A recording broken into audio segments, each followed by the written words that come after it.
sights to show you? Hell yeah.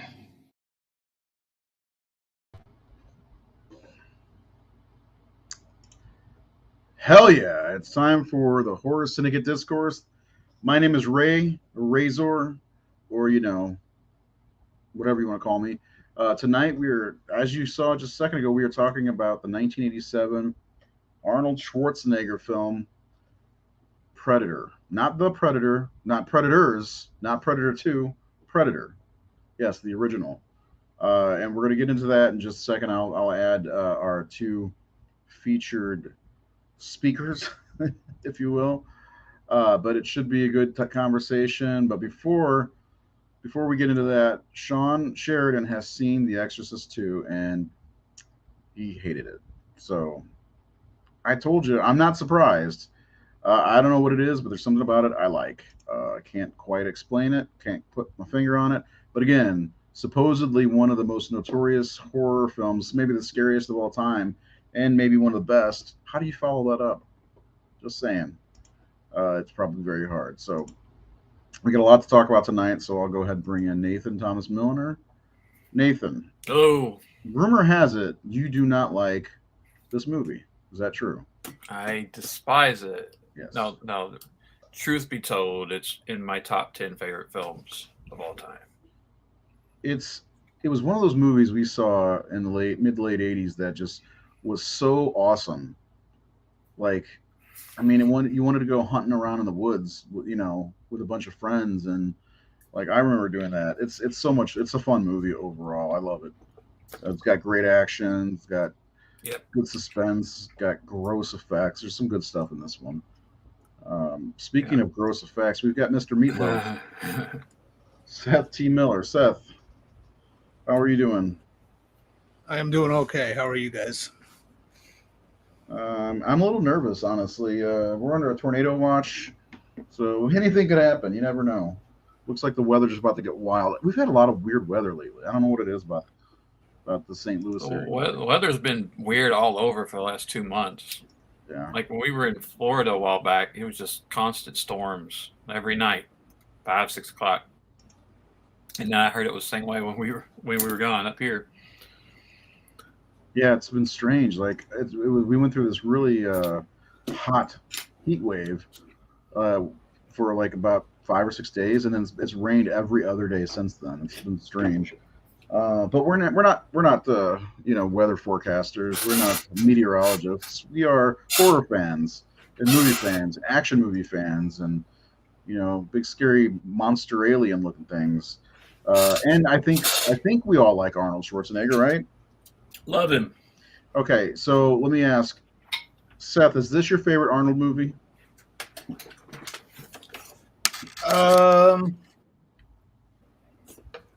I don't know.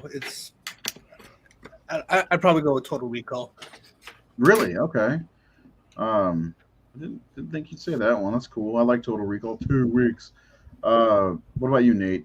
You say this is your top 10. So. Yeah, Predator's my favorite Arnold movie. I mean, I love the Terminator movies, and probably those will be the only contenders for me. And I love Commando, a big fan of Commando, but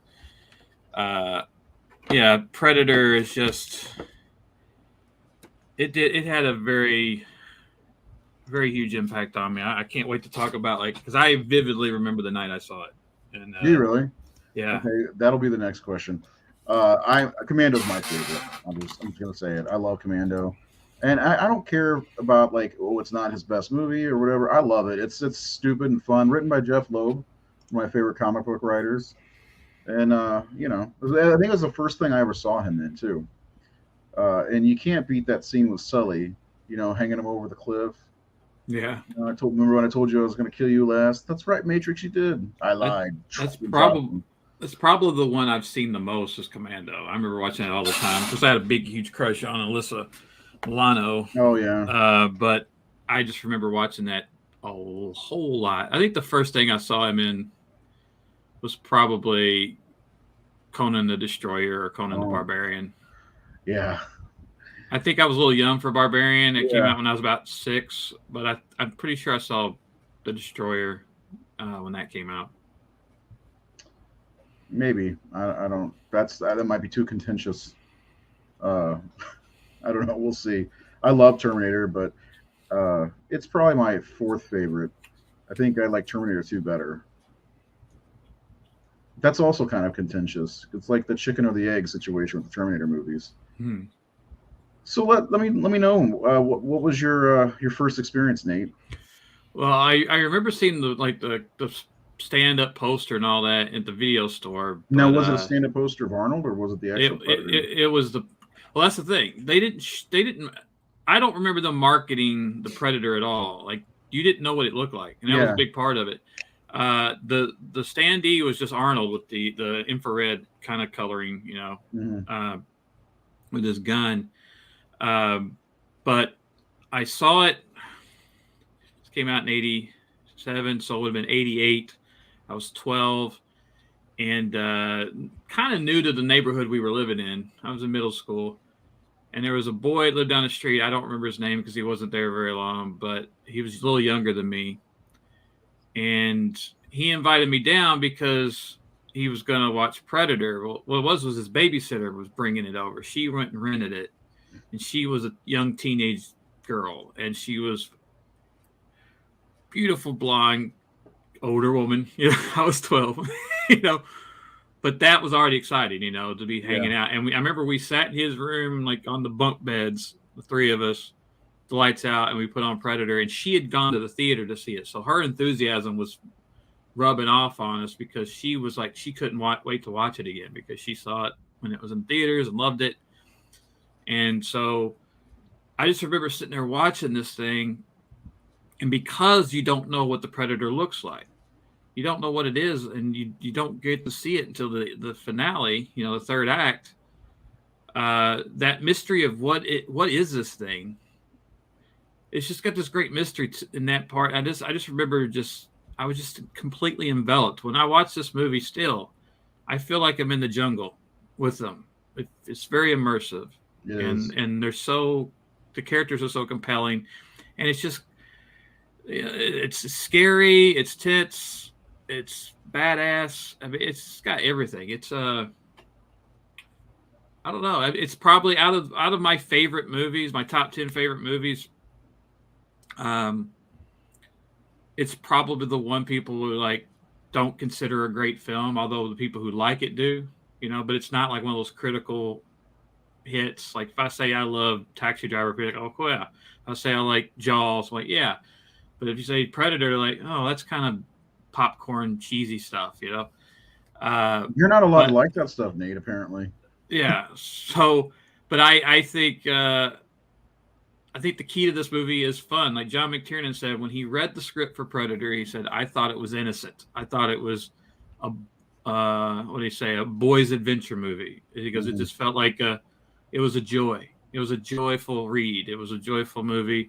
And he goes, "I basically made this movie for 14-year-old kids to love, and I think it just hit at that right time. I was 12 years old, and um, something I really wanted to point out was you talked about you wanted to go out in the woods with sticks or guns and play with your buddies, play Yeah. war. Like I remember doing that a lot. It's amazing. I know you went in the military. I didn't go in the military, but like we during those Reagan years, we were so overloaded with Oh my military-based God. movies where Yeah. and we had GI Joe for starters, Yep. but you talk about Top Gun, Red Platoon, Dawn. Full Metal Jacket, Red Dawn, Rambo, Commando, Predator, like all these soldiers and guns Mhm. and and the cooler the guns and the cooler the knives and everything, and we would go get them. I mean, I remember having like the submachine gun that Dylan has. I remember having that, being so excited and loving that toy. Like I don't even like guns, but like when I was a kid, I couldn't wait to get a Beretta like John McClane or Martin Riggs had, or I could like the toy or an M16 or something, just because I saw them all these movies, and buying Rambo's knife, the toy or something. And his headband and his little necklace. I had all that. They had a Yeah, set when I was a kid where you could buy the necklace, the headband, yeah. the knife. So we were just completely. It was just a conservative decade of military propaganda. Um, And yeah, it's a wonder I didn't join because I used to do that. I read Dawn as was one of my obsessions as a kid, and I love that movie. I used to play act that stuff out. Um, so yeah, but the Predator fit right in there with that whole military craze of that time period. Yeah, and I mean that's kind of my experience. I think we saw it on cable, so it was a little bit after the fact. It may have been a rental, I don't quite remember. But man, my stepbrothers and I lived with three other guys. They were my stepbrothers. One was my age, one was like 2 years older. So we all went out to this area called the Quarry afterwards, all decked out, and it was, we all were somebody. Like one of us was Rambo, one of us was Matrix, one of us was Dutch. And even though Dutch is Arnold, both of them were Yeah, Arnold. it's Arnold's. Yeah, man, it was awesome. It was like I'll never anytime, anytime, cause yeah, it must have been cable because anytime Predator came on, man, our eyes were glued to the screen. Any moment in the movie, I could, even to this day, if it was just on TV, at any moment I'd stop and watch it. It's one of those stop and watch movies, and I love it. And I showed it to my son at a young age because I knew he'd love it. He freaking loves it, more so than the other ones. I know Seth, you like Predator 2 quite a bit, but how do you feel about Predator? Well, I love it. I mean, I grew up with this movie. I mean, ever since I was a kid, like I've seen this. I can't even tell you how many times I've seen Predator 1 and 2. They were always on, or we always rented them, and like I was just obsessed. But yeah, I absolutely love the Predator. What about you for memories of seeing it for the first time? Have any memories, or how old were you? I was like 8, I think. Nate was 12. Yeah, I must have been like maybe 7 or 8, maybe when I first watched it. And I could barely remember last week, so I can't really tell you vividly what it was like. But I just remember always being obsessed with it, especially the final fight between Dutch and the Predator. One thing that I do want to say before I forget is I feel like it's kind of a shame that we never got to see Billy and the Predator fight. They had that kind of set up to it where he's taking off his shirt and all that, and then they cut away and you just hear screaming. I kind of wish we got to see that because I really liked that character too. It was really cool. Yeah. But do you think Billy really had a chance? I mean, at the time, the Predator was still using his invisibility, right? His camo. Well, I mean, if Dutch could, I feel like Billy had a fair shot. Yeah, I think it's just. But it's not like I'm saying that I wanted that character to live. Like I mean, no, I know what you're saying. He died. But it seemed like he screamed like immediately after. Yeah, it was a little too quick. I wish he put up a fight. Yeah. What were you gonna say, Nate? Yeah, I totally agree. I love Billy, and there's so much of a relationship of Billy and the Predator. Billy's the one that's aware of him. Billy's the one that senses him. Billy is the what's his name in the Friday the 13th movies? The old guy. Like Crazy Ralph? Crazy Ralph. He's the Crazy Ralph. He's like, you're all doomed. Like, we're all going to fucking die. There's something. I mean, I just love that scene where he's like, I'm scared, Pancho. And he goes, bullshit. You're afraid of no man. He goes, there's something out there and it ain't no man. We're all going to die. Like, it's just a great fucking delivery, great line. And so, yeah, I'd like to see Billy have faced off. We get a little taste of that in Predators, where we get the samurai guy who's basically Billy. In a remake way, but it does seeing Billy go down without the fanfare just elevates the mountain that Dutch has to climb in this movie, and I think it's a big part of John McTiernan's whole sensibility as a filmmaker, storyteller, is to make his. I said Predator's in my top 10. Well, Die Hard's in my top 10. I know it is in Seth's, and I think it's Seth's top 1. It's probably his favorite movie. Yeah, and rightly It's the so. greatest movie ever made. Yeah, I cannot argue with you there. I love Die Hard so much, and I think what he does in both of these films with Dutch and John is they are facing odds that we do not totally believe that they're going to overcome, because I mean they should, because they're the hero, but he constantly has these characters fail, and Dutch. Like when Dutch is setting his booby traps, they don't work. They don't all work. When they're setting the traps for him and surveilling him, they don't work. And the thing is, the audience knows they're not going to, because the audience knows more about the Predator than they do. And that's something that he does with his storytelling. Is we know more about Hans than John does, and John knows more. We know more about John than Hans does. And, it's just really good filmmaking. So when you know so much, when the audience knows so much, it just makes you like, oh man, when this comes together, what's going to happen? What are we going to, like when Hans finds out that she's John's wife, we know that picture's there and she turned it down. He's in her office. There's all these great things that John does as a storyteller.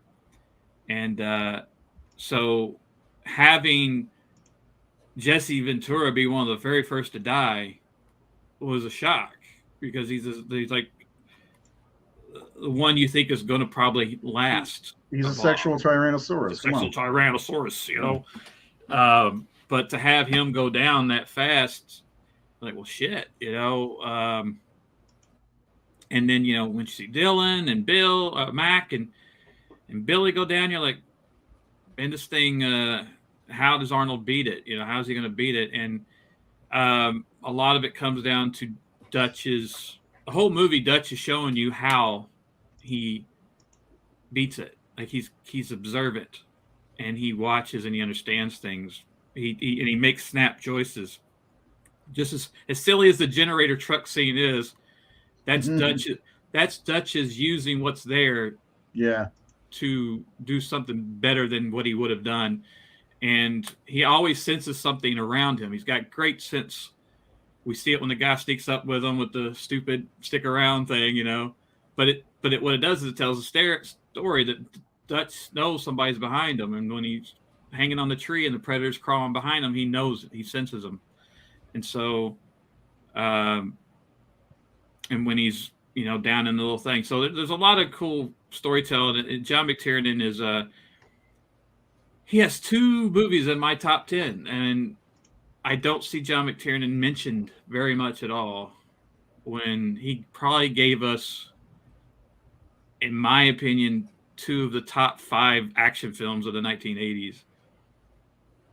I mean, they're both top 5 action movies in my opinion. I'd put them in there with the Terminator, and a lot of people love Road Warrior, so that's probably in there, and maybe RoboCop, or I don't know what the other ones are, but First Blood. I had to have First Blood in there, but I think Predator and Die Hard and Lethal Weapon, of course. But Die Hard and Predator are 2 of the best action films ever made in my mind, and this man did it, both of them. I'm not as enthusiastic as you guys are over Die Hard. I quit. Well, I mean, I like Die Hard. Don't get me wrong. It's a fun action movie. I don't think it's the best movie ever made, or whatever Seth said. But it's awfully fun. I don't know why, but I prefer With a Vengeance. That's just me, though. Well, John did that one too. Yeah, I think I like the buddy cop aspect between Zeus and John, and they're on the run, all these games. And I love Simon, the character, and you think he's out for revenge, but he's not. It's just I like that one. I mean, you couldn't have it without Die Hard, of course. So now let me ask you this: if you had to choose one of the Predator sequels all the way through Prey to give somebody, which one would you give them to watch?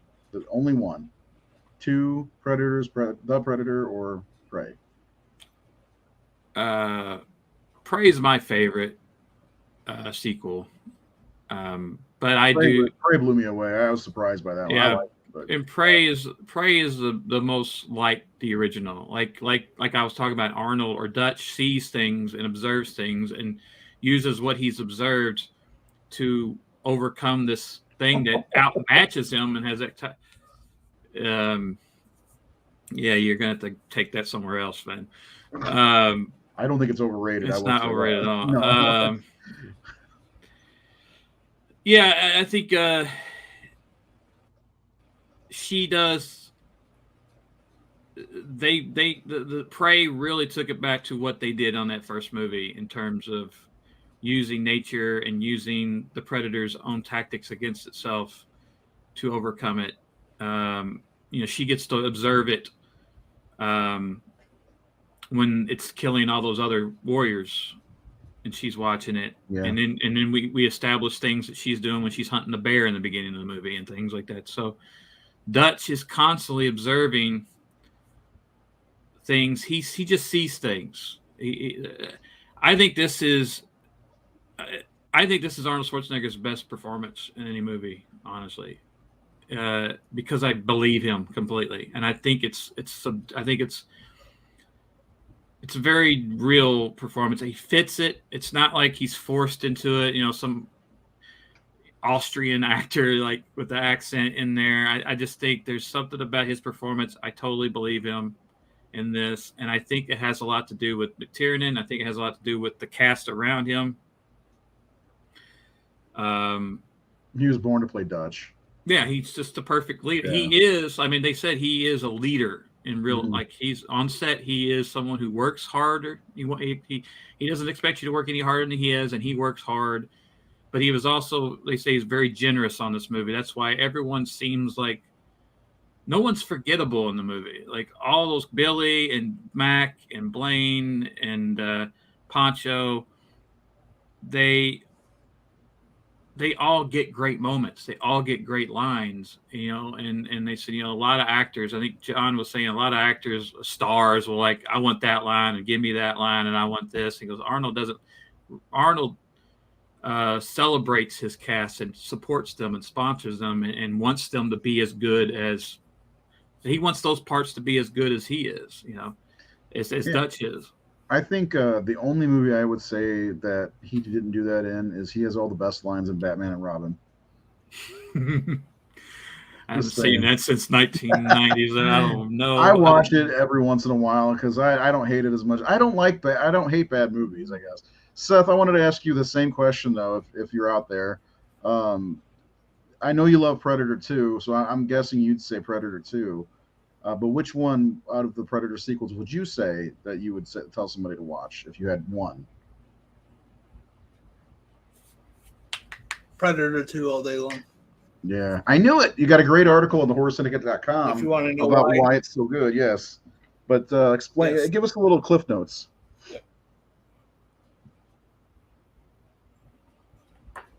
I just love Predator. Like Predator 2 is one that I didn't really overly love growing up. It was after I got it on DVD where I realized just how much I loved it.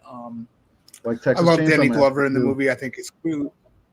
Yeah, I love Danny Glover. He's completely badass in the movie. I feel like the movie's got a more almost horror kind of feel to it. I like the city set in. Alan Silvestri's score is just fucking phenomenal. Like he takes what he did for the first one, and it's just amazing. Especially the scene where the Predator kills King Willie in the alleyway. That whole alleyway scene is great. The whole rooftop chase is fantastic. I hands down love Predator 2.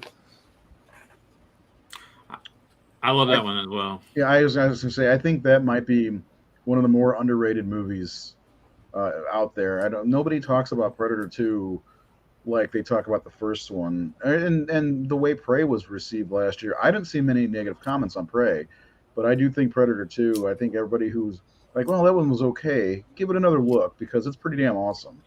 Yeah, I liked Predator, and like talking about Danny Glover, it's a very different role for Danny. I didn't really see Danny play a lot of. He was usually always a supporting character, and the closest he come, like playing Murtaugh, he was playing the straight man, but Danny Glover is playing the action lead, and I don't know if Danny ever did that outside of this a good movie. question. Yeah, I don't think he did. I think this is. So. And of course, anytime you got Bill Paxton in there to be your comic relief, and then Hector, and I mean, Gary. What about Gary Busey in this movie? Gary Busey is so great. Yeah. I mean, I'm almost like Mr. Joshua a little bit. I'm a huge Ice Cube fan. He made that album, The Predator, which is one of my favorite rap albums of all time, and he samples Gary Busey. We indicated it when trapped. All that stuff. So yeah, I love Predator too. I saw that one in the theater. I didn't see the original. Oh, you did? Yeah. And Stephen Hopkins, right? The guy did Dream Child. Yes. Yeah. Yeah. I was 10 when that one came out, so I wasn't theatrical ready for. I don't think I've seen any Predator movie in the theater actually. I liked Predators too. Yeah, Predators was really good. I think the only week one in the series, if you don't count the AVP movies, is The Predator from 2018. It's okay. I like it, but it's okay. Out of the straight Predator movies, it's probably the weakest. Yeah. But I still liked it. Yeah, I mean, I had fun with it, but there was I don't know, something off about it. What about you, Seth? How'd you feel about that one? I liked the characters. I like the dialogue. Shane Black is awesome as a writer. So all the loons, like a lot of great banter. She's your pussy, you're pushy. That whole thing was hilarious. My issue with it is the Super Predator, the big CGI thing. It kind of takes it away for me because I would have preferred the traditional looking Predator. I mean, there's little differences here and there with the designs from each movie. Obviously each one is a different being. But yeah, just with it being so big and just completely CGI, it just kind of felt like it lost something. But I mean, otherwise it's fairly fun, and I hate the ending though. The whole Iron Man suit thing, bullshit. Oh, I don't remember the ending at all, honestly. Huh. Boyd Holbrook gets a suit. It's a G.I. Joe suit. That's right. Yeah, I do remember that. I also don't like Boyd Holbrook almost at all. I like him. He's a Kentucky boy. I don't. That's not why I don't like him. Something about him I don't like. Like I saw him in the new Indiana Jones movie. I was like, that guy again. James Mangold. Hire somebody else. Anyway, so now we got all that out of the way. Now we can get into the actual movie Predator, because I wanted to talk, because I think this is a decent series of horror movies in general, and not all of them really waver on horror or whatever, but it's very contentious. We're not even going to get into that because I don't want to get into that stuff. But let's get into talking about the actual movie, because it plays like it is two different movies, really, if you think about it. It starts off like this is a straight up action movie. You see Arnold and the chopper and Dylan and all that stuff, and they just got you pushing too many pencils. All that it's just a operation, and then after that mission kind of it starts getting more horror-ish. You feel like there's something stalking them, almost like Jaws. And Jared wrote an article about why this, because we had this argument about why it's not horror or why it is horror, and he compares it to a slasher movie, and it is. So, but yeah, let's get into let's talk about the Predator, because it's fucking. There's a lot to talk about. And I know Nate, you got a ton of notes. So if you got, I love this movie to pieces. I've seen it so many times. Seth just said he's seen it 1,000 times. So I'm sure we could just get into it, and I could talk about every inch of it. Like I just like that opening sequence. Every leaf turned over. Like everything in that opening, it just feels grounded, even though it's ridiculous. And John McTiernan is another guy. Like another thing that he likes to do as a filmmaker is like when you're dealing with a movie that's so fantastical, you want to constantly remind the audience that you're dealing with a real world. You want to try to ground it. So, they went through training. Arnold actually served in the army in Austria in like 1965. So he had a little bit of background. Chavez, who played Pancho, was a Vietnam veteran. Of course, Jesse Ventura was a frogman. I think Sonny may have had some military background. I know he's a porn star before he did this. But they went through the boot camp to learn how to do all the signals and how to work as a team in the woods or in the jungles. And it shows. And I think the patience of it. But what's really interesting when you watch it, they're doing this whole mission, but they're discovering all these oddities through the whole thing. There's all this narrative going on before they get to that camp where Chavez is like looking at the chopper and saying, he's noticing things that are abnormal, that don't make sense. And Billy's saying there's things that don't sense. Hopper wouldn't have walked into an ambush. I don't believe he did, like he was shooting in all directions. I can't find a single track. Like there's all these abnormal things that don't add up, that have them kind of like on edge, but they're not completely talking about. They're not wasting any time. They're still staying on the mission. But Billy senses something's afoul. Chavez or Pancho feels something, and Dutch is seeing things.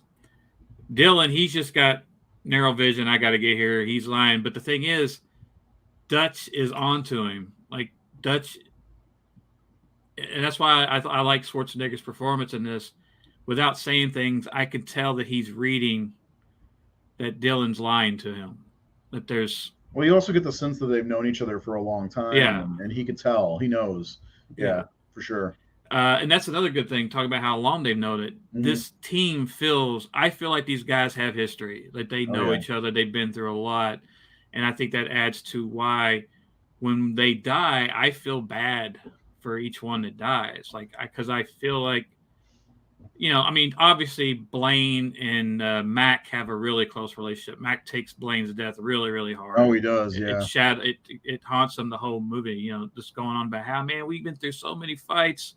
Me and everybody dead. We walk out without a scratch, and when I catch him, I'm going to cut your name into him and all this stuff. Mac's my favorite character in the movie. I just love Mac. And I always we talked about Red Dawn, I seem like I generate towards the characters who fall apart. Like in Red Dawn, my favorite character was Robert C. Thomas Howell's character because he just completely turns once his dad's killed. Once he finds out his dad's dead, he just goes and Powers Booth has that great line where he says, "All that fire is going to burn you up, kid." And he's like, "It keeps me warm." Robert just becomes a fucking killer. He just wants revenge, and Matt wants revenge once Blaine dies. He wants to kill this fucking thing, and he goes fucking nuts over it, and I love that arc of him.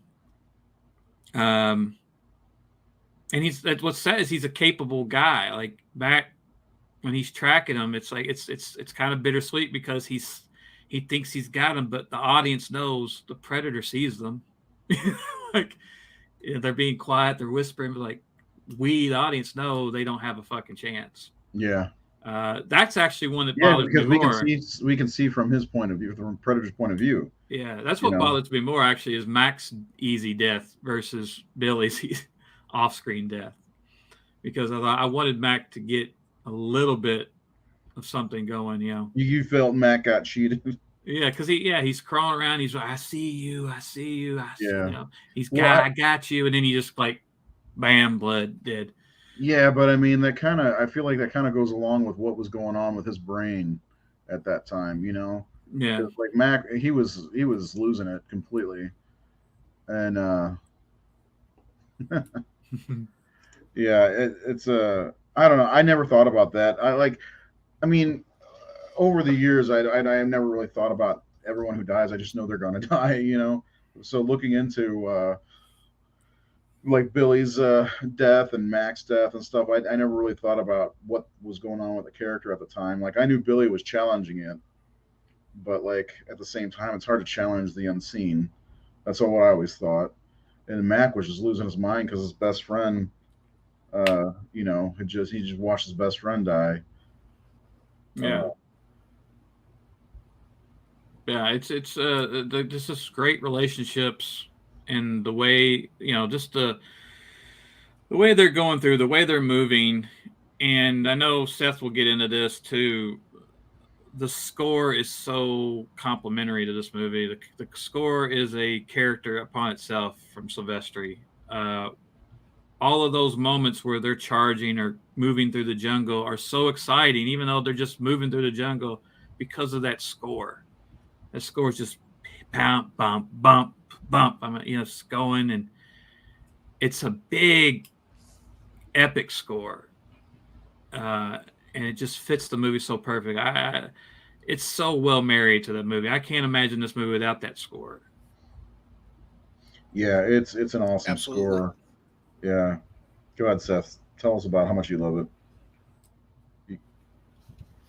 I think it's, Predator and Predator 2 are probably my favorite of Silvestri's scores. But I mean, in general, he's a good composer anyway. But like Nate said, they're just so complimentary towards these films, and they're just so big and epic, and they just kind of make these films kind of stand out. And anytime a new movie comes out, I'm like, I really hope they include Silvestri's score in there, because I know, starting with like part 3, they had different people come in and do the music, and I think the themes from the scores for these movies was, I think, absent during like the Alien versus Predator movies, and I just hated that. So to me,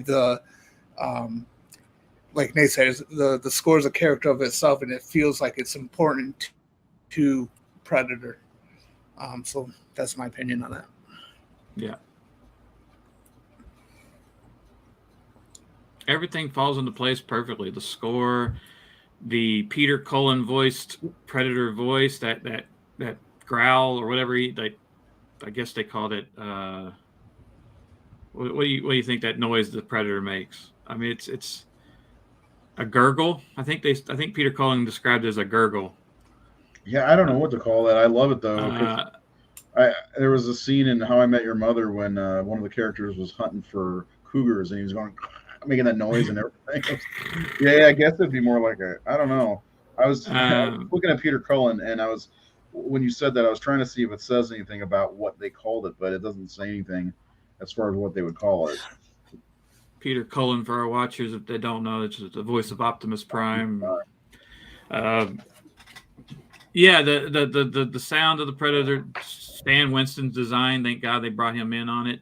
I forgot. I wanted to look up a picture of the original design. Yeah, and just the cast is so perfect. The script is really good. This movie's better than it probably was expected to be, really. And John McTiernan, just a hell of a director. Second film, guy who went to American Film Institution and is an extremely smart filmmaker. I really want to talk about John because I really, really admire John. I've done a lot of homework on John. There's a really great new Seth. I don't know if you saw it. I know you like John. There's an interview that is from maybe 3 months ago that's on YouTube now with John. It's about maybe an hour and a half long, and it's a foreign guy interviewing him, and they go through it, and there's a lot of great information about John's approach to filmmaking and storytelling. And I was like, wow, this is like a treasure, because again, it's new. It's only been a couple of years or a couple of months since he did it. I don't know I can't remember what the channel was, but if you just look in John McTiernan interview 2023, it should pop up.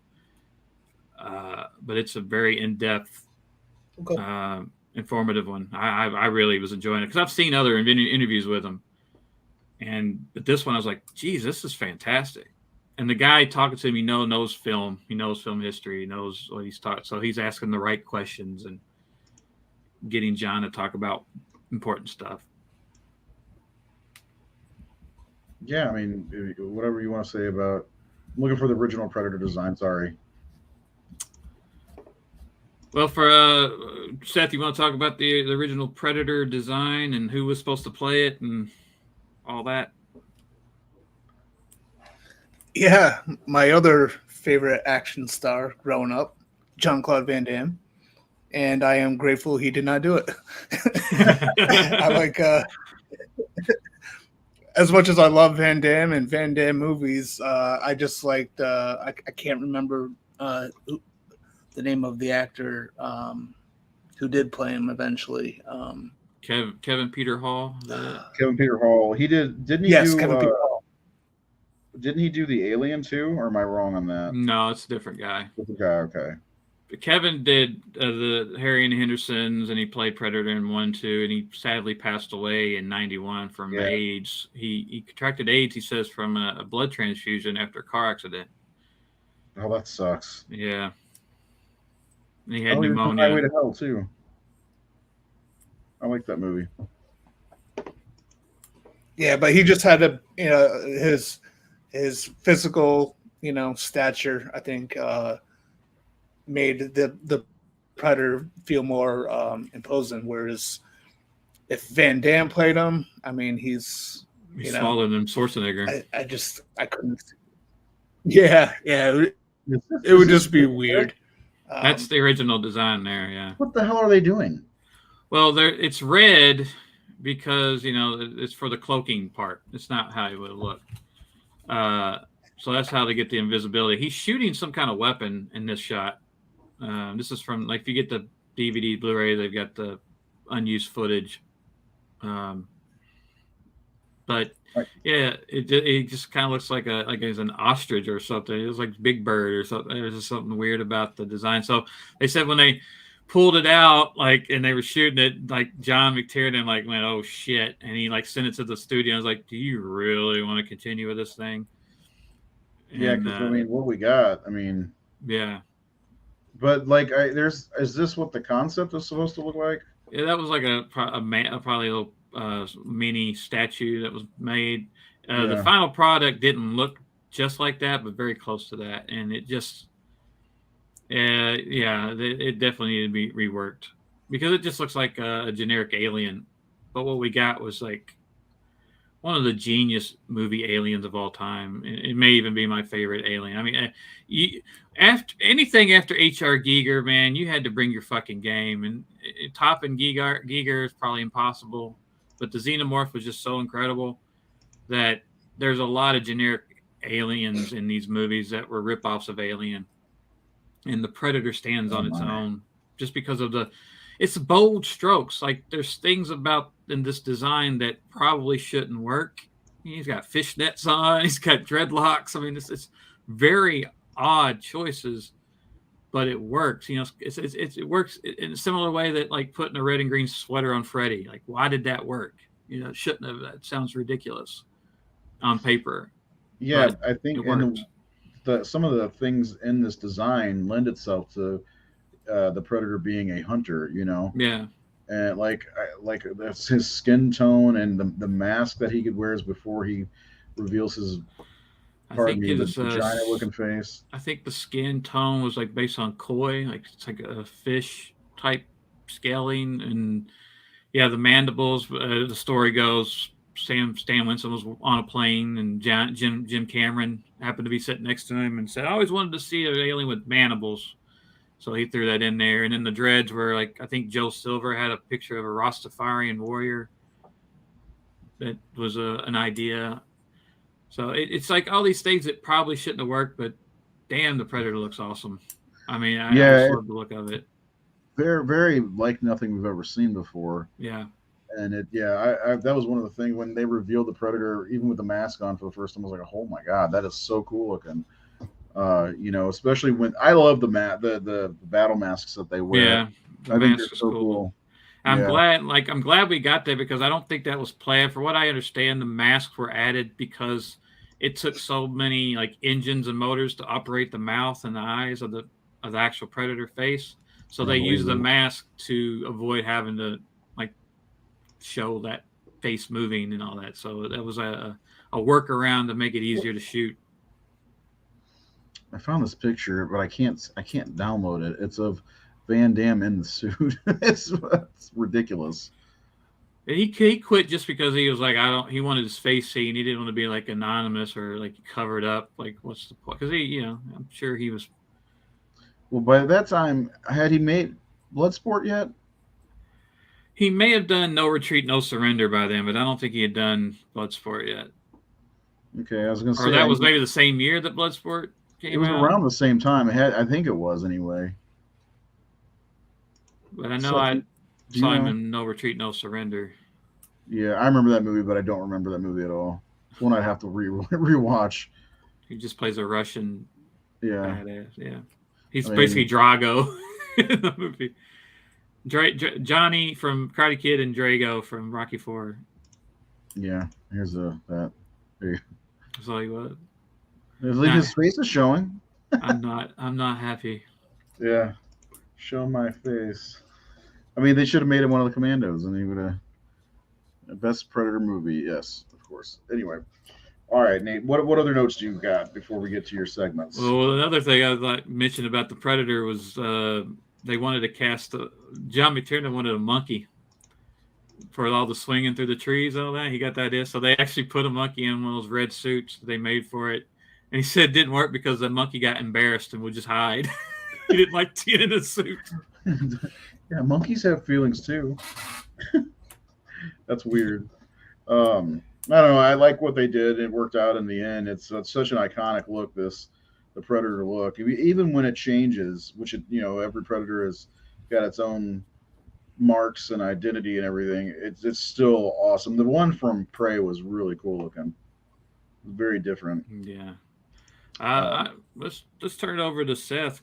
I know we talked a lot. I do have notes, but I want to know what Seth wants to bring up.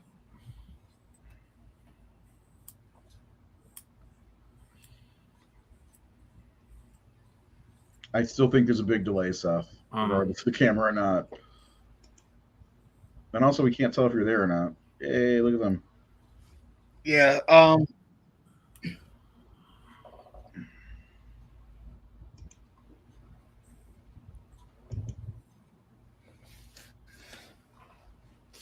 Yeah, I don't know. Just go on with your notes, Nate. Okay. Well, first thing, if we're still on that opening, I absolutely love the helicopter flight with the Long Tall Sally. It just sets the mood. It's a great song. Just has a lot of energy. I just absolutely love that scene, and you get to know who the characters are and what their relationship was. I did find out early in the script, Mac was supposed to be a white man, and really? Blaine and Mac were supposed to be very racist towards Dylan. So that part where Dylan spits on his boot, that was them being racist, basically, originally. I don't know if they decided to cut that out or just like Bill Duke. But I just love that helicopter moment. We got Shane Black in there, who we've mentioned, who plays Hawkins. And he was a screenwriter. He was actually writing Last Boy Scout while shooting this movie on set. This was the same year that Lethal Weapon came out and Monster Squad. So this was a big year for Shane Black. Like, he was asked to write. This is a big breakthrough year, wasn't it? Yeah. Lethal Weapon and Monster Squad both came out. Monster Squad wasn't a hit, but Lethal Weapon was. They wanted him to do a rewrite of Predator, and he didn't want to do it. So they said, but they wanted a writer on set.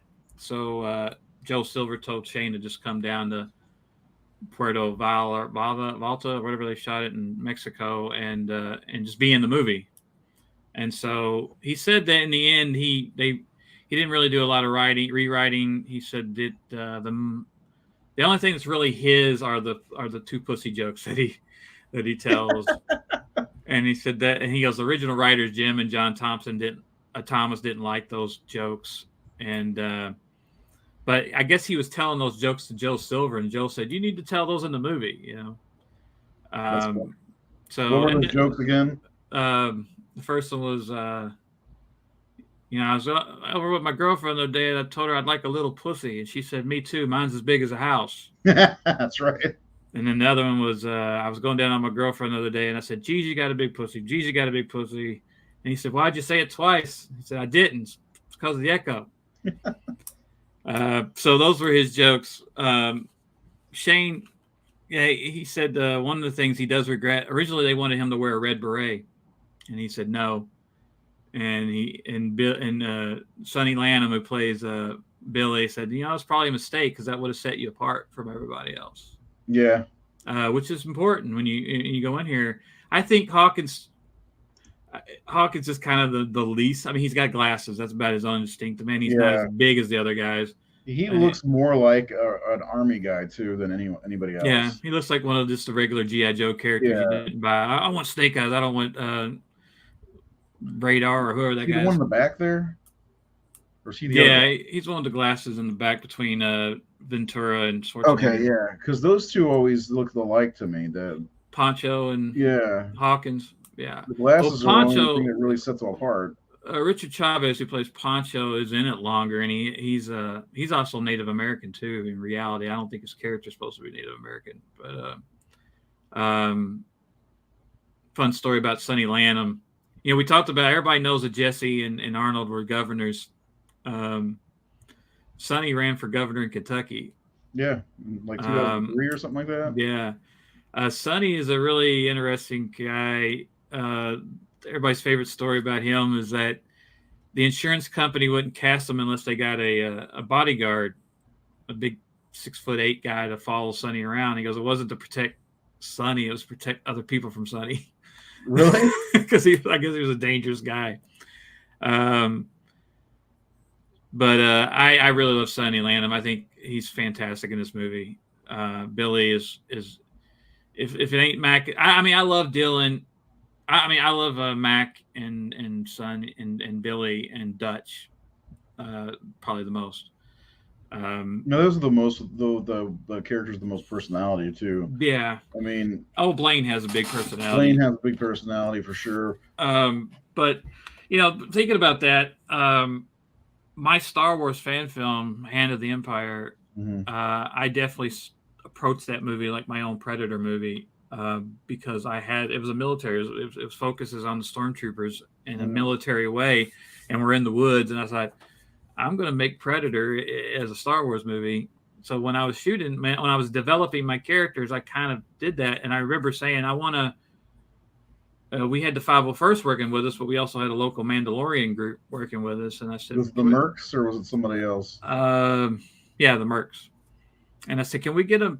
So I asked the 501st guy, I was like, can we get a Mandalorian in here?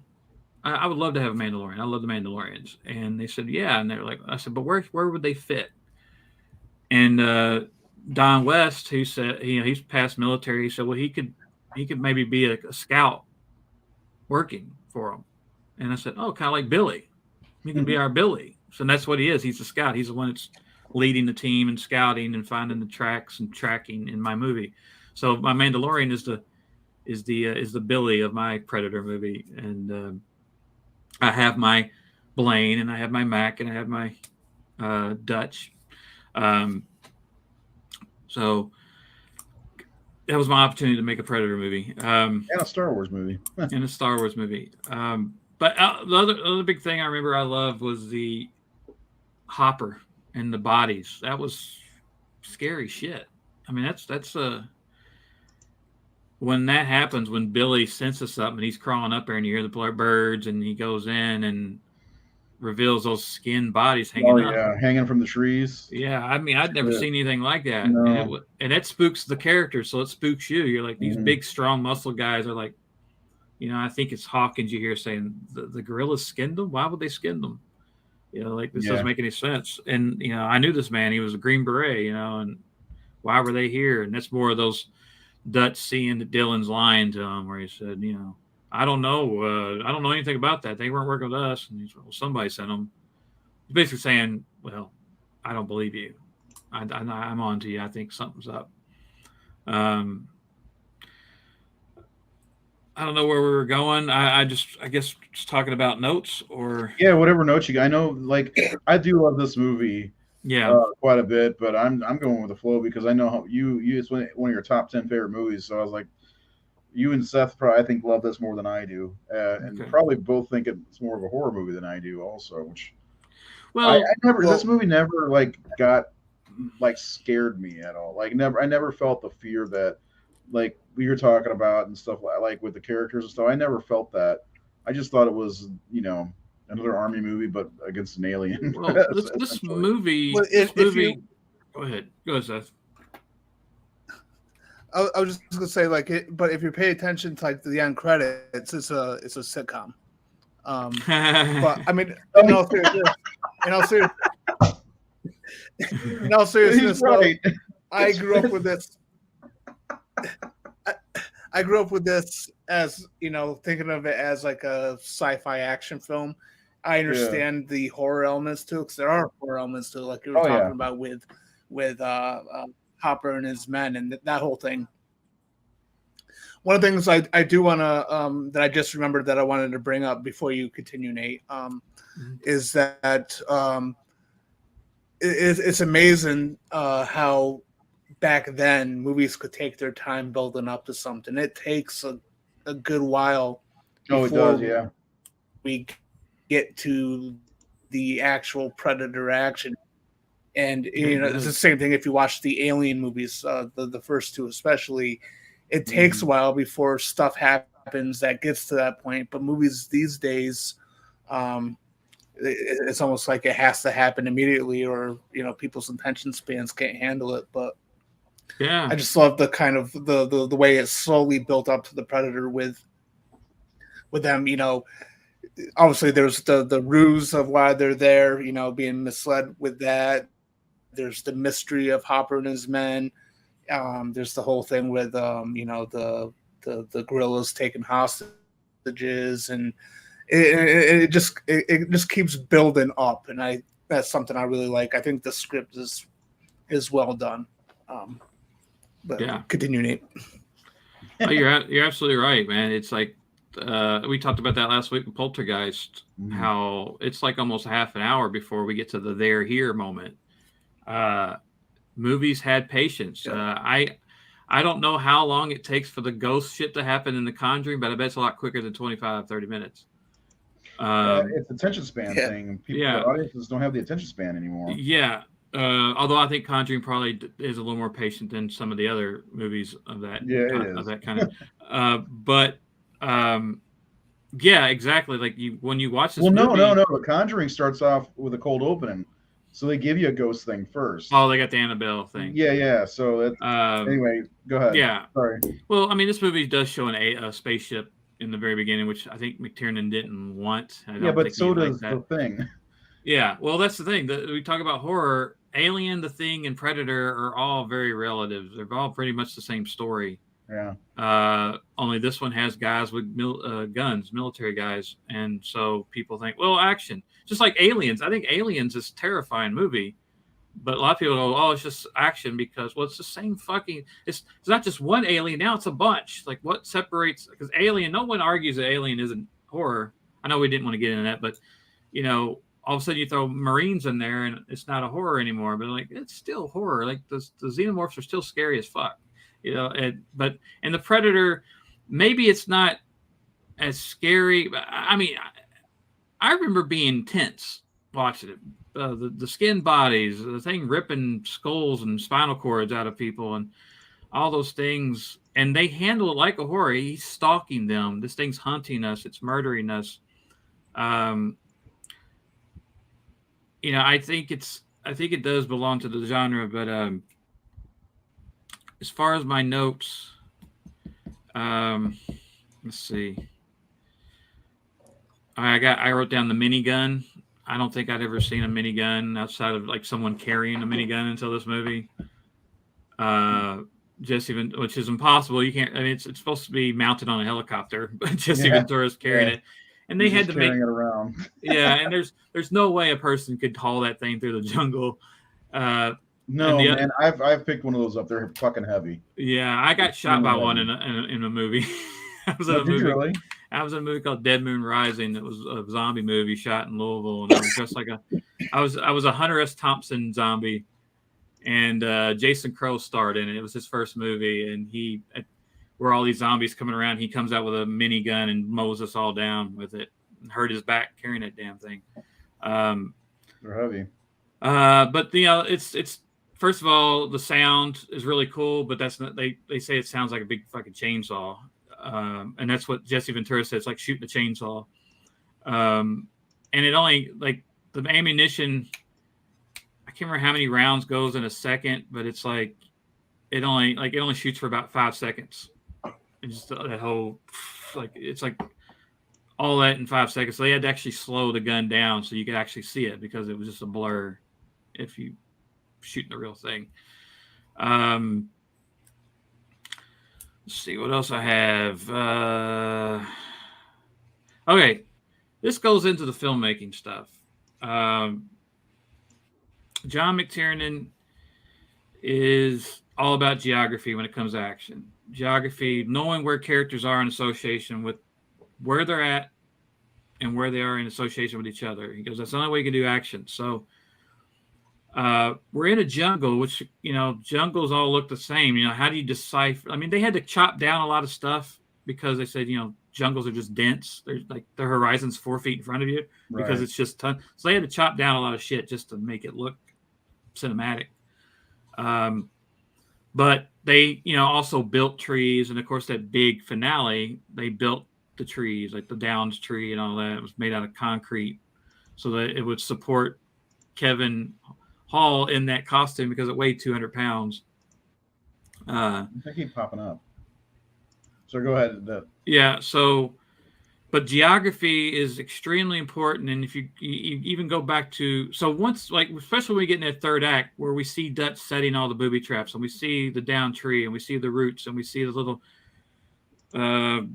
trench that he builds the booby traps in and all that, like, John has given us geography of this place. He does the same thing in Die Hard when John McClane is figuring out the inners of the building, the elevator shaft, he goes in, he's like, he got the pornographic pictures on the wall, girls, he's making his own map. Well, he's also mapping it out for us. Mm-hmm. That's John McTiernan working his knowledge of, I have to establish geography and where people are. There are shots. I think I sent you a few shots. That's not part of my scene, but yeah, he uses, I think the best way to explain it is like when they're going and taking out the watch and like the crow's nest type, like Mac is like blowing the whip, like, and he stabs the guy coming over to take out the watchman. He doesn't. This thing. Go ahead. Yeah, well, you see them stab the guys, pull them over, and then it cuts over to Dylan, who's up above in the middle with his binoculars, and then Dylan turns, and you get this. Before this shot, you actually, what you see out of focus on the left side is Mac, is Dylan, and I think Hawkins, yeah. So it starts there. Dylan has just turned away from seeing Bill Duke over here kill the guys, and now he's looking over at Dutch, who's out of focus. They rack focus to Dutch. So now we know that we know where they're at. So we know there's a triangle. We know that Mac is over here. Dylan's being surveillance up here with Hawkins, and now Dutch is down over here, and Dutch moves into the camp and does the whole generator thing. But he does a lot of this rack focusing, which is basically, the lens can focus on the foreground and the front. So he does it a few times. There's a lot of shots of Richard Chavez like that, where Richard Chavez is out of focus in the foreground, and he racks focus to him, racks focus back. He also does a lot of passovers. But geography is incredibly important to action because you need to know where people are in association with each other to understand the action. And that's something that John McTiernan lives by. I won't say the movie, but I watched a rough cut of a movie by a first-time filmmaker or feature filmmaker, and my biggest note to him was, you need to shoot some more because your geography's off, because their characters fighting or run into fights and all this. And he shot a lot of singles and things. And I don't know where they are in relationship with each other. I don't know where this character is, when that character arrived in this room. This character was over here, but now they're in this room with this person. I said, you have to show the audience where we are and who's there and what the space is. And he's able to do that in a jungle, with building that tree and having all these things. So when we see Dutch going towards them, we know, oh, this is where he's got that trap, and that's where he's got this, and that's where he's doing all that. Let's see what else I have. This has nothing to do with the movie, but did you ever hear that Predator the musical song? Didn't know that existed. Oh my God, guys. If no one out there, Ray, anybody else, if you haven't, look up Predator the musical. There was I can't remember who did it. Maybe somebody in the comments knows. But they did. I think I have it on my iTunes, actually. This was years ago. But there was a series of musicals with Schwarzenegger movies because the guy could do an imitation of him. John Kaplan and Al Kaplan. John and Al. The Lego Lambs musicals. And they did a bunch of musicals on popular movies of the 80s and 90s.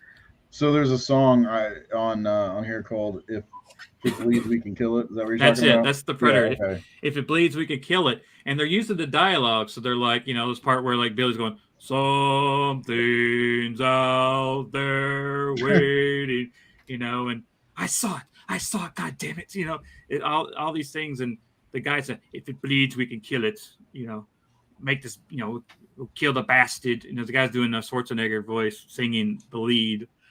It's so smart and funny, and it's just really great. I'm linking it in the comments. Yeah, everybody has to check that out because it's just brilliant. And that they did a lot of them. I think the Predator one was my favorite. All right, this is something. A lot of the deaths are off screen. I noticed this movie isn't extremely violent. It has violence, but as we said, Billy's death, we don't see it. But it's still effective because we know the fact that we don't see it, but it's still really good. Hawkins' death is off camera. We just see blood hit her when he gets killed. One that's not, though, is Carl Weathers, man. Oh, yeah, Carl, which is great. And usually, like, when someone loses an arm in a movie, it looks bad, but it looks great. They hide it very well that, when his arm gets blasted off. Which was shocking, because I knew Carl Weathers as, Apollo Creed when I saw this movie. And so you're not expecting to see Apollo Creed get his arm blown off. And, no. And the fact that he's still going, he's still fighting and, pulling the submachine gun on over. And even after his arms are still firing, aren't they? Yeah, the nerves still shooting on the ground, which would be a good moment to talk about Carl Weathers because we really haven't talked about Carl. Oh, he's one of my favorite actors of all time. He's so fucking good. And John McTiernan fought to get Carl in this movie, he said, because he felt that, and I think that's probably why Arnold's performance is as good as it is, because he needed someone as strong as Arnold physically, visually, but who is also a great actor, because if you're working with a great actor, it elevates you. And he knew he needed someone who could elevate Arnold. Because up until that point, he said Arnold, not that Arnold hadn't done good movies, but, playing the Terminator was basically a silent role. Conan, he's just playing the big barbarian guy, and he'd done a few other things, Commando, and I guess Raw Deal, maybe it'd been out by then. Of course, going back to like Stay Hungry and Pumping Iron and Hercules in New York, all that crap. But I think Carl's presence and his going back and forth, and John pulled inspiration for their relationship from a John Ford movie called The Horse Soldiers, which had John Wayne and William Holden, who played two characters who were, John Wayne was like straight military guy. William Holden was a doctor, and John Wayne didn't want him. It was during the Civil War, and Wayne didn't want William Holden's character there, and they butted heads, but they had a mutual respect for each other. So they saw this as that you know, Carl Weathers is playing basically like the Paul Reiser character in Aliens. He's the company man. He's the one that's screwing them all. He's the one that's lying and all that. But at the same time, he does, unlike those characters, Dylan redeems himself, right? Yeah. He knows, you know, it's blurring the line of good and bad. So if we hated Dylan, you know, I don't think we hated Dylan by that time he gets killed. I think we were kind of like, okay, he's redeemed himself. He's not a bad dude. He just made some bad choices. Which John, I don't know if John had a lot to do with that. One thing I thought was interesting, and Seth may know this about that, when it comes to like Die Hard, John McTiernan passed on the script for Die Hard 3 times. And he said he didn't really find it to be that great until he made a suggestion. He said the original script for Die Hard, they were terrorists, and Hans and his team were terrorists. And he goes, "There's nothing fun about terrorists or terrorism." So he said, "Can we make them robbers? Because everyone likes a robber, especially an intelligent one. Because you kind of want to see robbers get away. When you watch movies about bank robberies and stuff like that, you kind of side with the robbers at some point." And he's right, and it's a great call. He said, the audience will like Hans and will support Hans if we make him that. But if he's just a cold-blooded terrorist, just trying to be a terrorist, it's not fun. Because no one wants to pay a babysitter to go watch terrorists for 2 hours. You know? So, but if they're going to watch a robbery for 2 hours, they'll be on board with that and have fun with it. John McTiernan's just a really smart filmmaker. I just have a lot of respect, and after watching a lot of interviews with him, even more so. Let's see. Seth, did you know about that? I'm sure you have. You probably read the original screenplays about Die Hard, about the terrorists. Well, yeah. Well, I think in the book, Nothing Lasts Forever, they were just flat out terrorists, and I feel like that change. Yeah, and that change in the movie, I think it makes it more fun too, because it just makes Hans and his people just that much more ahead. You know, there's the whole sort of back and forth between them and the FBI about who's trying to fuck over who, and it's like a chess game, and Hans Gruber is arguably one of the great villains ever. It's just the character has personality, and he has goals, like he believes in what he's doing. But yeah, I was gonna say I always liked Hans. I was never like, I don't like this guy. I loved him. Yeah, he's an amazing villain, but also part of, not just because Alan Rickman's so great, but like that he's so charming. And he's and again, he's really just there to steal money from a rich business corporation. I mean, so there's they're both. I don't know how I'm going, but yeah, Hans is just one of the best. I have the reveal scene where the Predator. It's one of my favorite scenes in the movie, of course, where Dutch falls down the waterfall and goes to the shore, and it's real quiet. There's no music. All you hear is the falling water, the waterfall, Dutch swimming through the water. It's almost like a little peace after all this chaos. We just saw Pancho get shot. We just saw Billy die. They're trying to get to the Choppa, but now he's gotten there, and you're like, okay, he got away. He's in the water. He's trying to find a way. He gets there. He takes a break, resting, because he's human, even though he looks like Superman. Although he lost 25 pounds to play Dutch, apparently, to look more like a lean and mean fight machine. He takes a break, and it's just quietness, and all of a sudden you see that water splash behind him. Again, geography. Yeah. And he crawls into those roots, that down tree, which is so great, and gets the mud on him. And which actually you did send me that image of him laying on the shore and the water splashing right behind him there. You can see the so there you see the geography, you see him crawl, the Predator's there, he's got to move through the water. But But also the reveal, again, we don't see the Predator. This is where we first get a real good look. There's a brief look where he's repairing his leg after he'd been shot, and he puts that thing on and screams like in pain, and then you get a quick shot of him sitting on that tree. But this is our first real exposure to him, and it was just so beautiful and epic. And Dutch just crawled down there, and he comes up and materializes, and then you get to see what his weapon is and how it operates. The little parrot gun on his shoulder, and we get to see the heat-seeking thing, and which I could bring up the heat-seeking thing. They tried to do it real, and if you think about practically, it's a jungle. It's hot. Like the temperature was not much cooler than our bodies are. So everything was hot in the infrared in in Mexico in this jungle.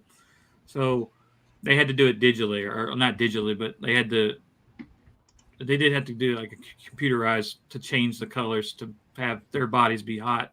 And of course, it's been debunked that the mud's not going to hide your heat. It's basically the mud. Your body's going to heat the mud. So that's our suspension of disbelief. Yeah, but he came out of cold water. Wouldn't that help a little bit? The mud, I don't know. Which is another great moment. I remember gasping when they're in that little cubby and he throws the bomb and blows up and the Predator's shooting and he falls into the water. You're like, oh shit! He fell in the water, lost his camo. Yeah, he lost his camo. Yeah. Yeah. But that reveal, I just love the quietness, and then and then the music comes. He comes in there, and you get to see that thing. But you get two reveals because we see him, and then we see him take that mask off later, and there's another great reveal. And of course, you are one ugly son of a bitch. Great line. There's so many great lines. You one ugly motherfucker. I think when Arnold speaks, it's a great line. Well, it's like he is really fun. He's got great comedy timing. And there's that's the other thing. It's again fun. This is a scary moment, but we get that, one ugly motherfucker, and then the scene where, I'm here, kill me, and he walks around, and the way Schwarzenegger kind of looks over like, really, like he doesn't save. He's like, and then he realizes, oh yeah, I got the log up there, but that look, it's just funny. Predator's a hunter, man. He knows. He's not gonna pull that shit. It felt like a comedy routine when he looks over the Predator when the Predator sees his ruse and beats and goes around. It's a funny moment actually, and I think that's the thing. There, McTiernan wasn't afraid to put humor in there. But I just love. You talked about that whole third act, that fight setup. That was so inspiring for me. That whole him making the booby traps, putting the mud on, going back to primal times, lighting that torch and I love that. Giving a Tarzan yell. Is that? I mean, like, was that part even necessary, or was he trying to attract the Predator? I don't remember. He was trying to call. He was trying to get its attention. Okay, yeah, because it was like, oh, he's Jungle Man now. Yeah. It's wonderful. Like everything about that whole face-off is so good. It's just, and it doesn't last very long, but it's just phenomenal. Like Seth said, it takes time to get to that. Yeah. I mean, we're past the hour mark when we finally see the Predator. I think it's like Batman Begins. You have to wait an hour to see Batman. Yeah. And when he does, I mean, I remember that Batman reveal, like just seeing the swooping and gabbing guys, like it was like a horror movie scene, in my opinion. Yeah, well, I mean, remember the fear in that guy. Where are you? Here. Yeah. I mean, I love The Dark Knight, but I love Batman Begins. Which Batman is supposed to be terrifying, and that Batman Begins captured that what Batman was trying to do, which was scare the shit out of criminals. That suit, I love that suit. Yeah, that suit was badass. Yeah. See what else do I have? Of course, the movie was inspired by The Most Dangerous Game and Hearts of Darkness and Grimm Stories. McTiernan thought of it as King Kong when he read it, like a team of people go to an island kind of thing. Yeah, there's a creature there. Schwarzenegger always wanted to do a movie like this. He always wanted to do a Magnificent Seven or a Wild Bunch type movie where it was a group of guys, which explains why he was so supportive of all those guys having their own definition, like the Magnificent Seven, like which is based on the Seven Samurai, where each guy has his thing. You know, he just has a knife guy. This guy's a gunslinger. This guy's kind of the shady dark one. This is, you know, let's see, Moonshot, Dutch.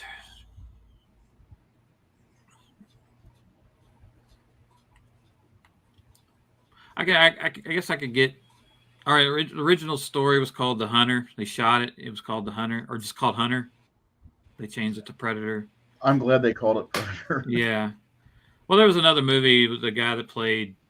Oh God, what was his name? That football player who turned actor. There was a movie called Hunter already, or TV show. There was a TV show called Hunter that he starred on. Oh, I I know what you're talking about. Yeah, I can't remember his name. So they changed it because of that. They were looking at the Predator as like an old classic monster, like the Minotaur, the Cyclops, Goliath, Grendel.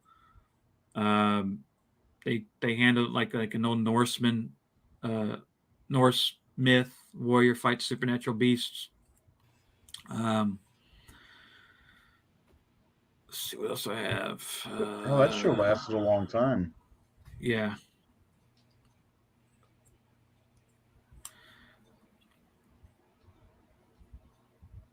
I guess I could do my scene breakdown. Fred Dryer, is that who you're talking Red about? Dryer, yep. He played football? Yeah, Oh, for the Giants and the Rams. How about that? I had no idea. Huh. Carl Weathers also played football in the NFL. Played for the Raiders, my favorite team. Throw it out there.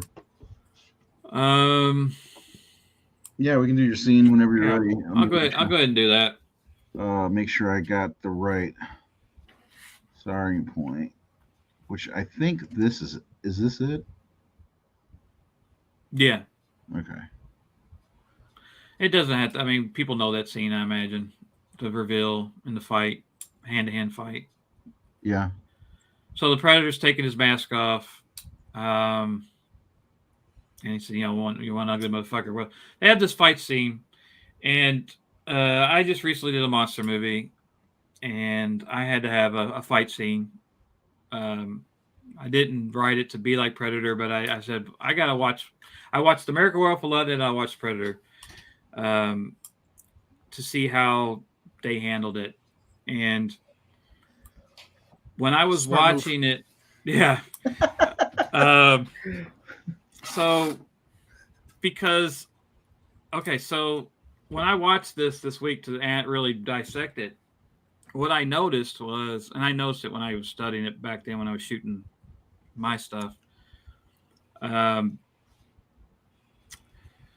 What I noticed was there's a lot of shots where it's just Schwarzenegger alone, and then it's just the Predator alone. So it started making me think, were they even on set at the same time? Because when I see the wides in this collection of shots, where you see the Predator and Dutch, I think it's his double. I know it's his double in a lot of those shots, just by the way he's moving, and he's not as big as Schwarzenegger. But from far off, no one could tell, and it's quick. And he's got the mud on him. It's dark. You're really probably looking at the Predator more than Dutch in those shots because it's the first time we've seen him, and I think John knows that. But I said when I watched this, like I don't think they had the full costume when they shot a lot of Dutch's stuff in that fight, and I think I might be right because John McTiernan said, and I think that new interview, that of course everyone knows they had to redo the costume, right? They had that regular costume with Jean-Claude Van Damme. It sucked. They had to get Stan Winston to come in. Schwarzenegger suggested him because they'd done Terminator together. But the suit wasn't delivered on time. Schwarzenegger's contract ran out before they had the suit, and Maria Shriver, I think they had just got married, so his wife wanted him home. And he said, this is just how nice and cool Schwarzenegger was. He said, I'll give you one more day. You So they did a 15-hour day, 40 shots were picked up for this finale. But I think a lot of it was just Schwarzenegger on his own, because there's a lot of shots where, well, first of all, a lot of it is in infrared. Mm-hmm. A lot of that fight scene was shot in LA instead of the jungle, on like sound stages with trees, leaves and shit like that. But you can't tell because it's infrared. And then there's some of the shots where you do see Dutch interacting with the predator, and I can kind of tell it's not the jungle; it's a set. It's on a stage with just foliage thrown in there because of how tight, and it's tight. There's a lot of tight shots. I mean, this is really, really tight right here. That shot.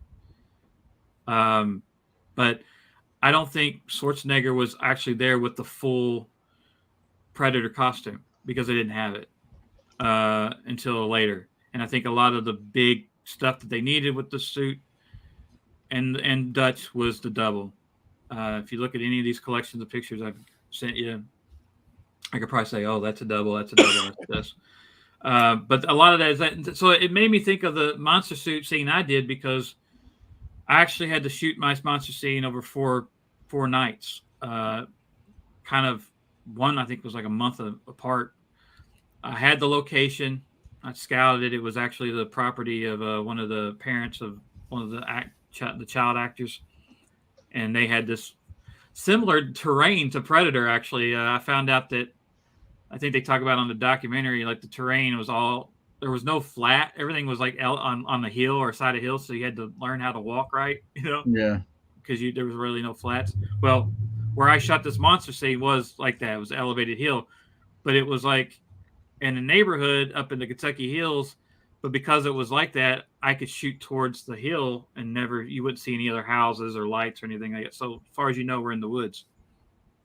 Because we shot in woods, but when you do woods, you got to have a generator or a lot of extension cords from where you're at, or whatever, which is a pain in the ass. You run out of gas, all kinds of shit. So, but because I was in the neighborhood, we just had extension cords running to their house, and we had a place to put makeup on, get warm, get cool, because we were shooting in the summer.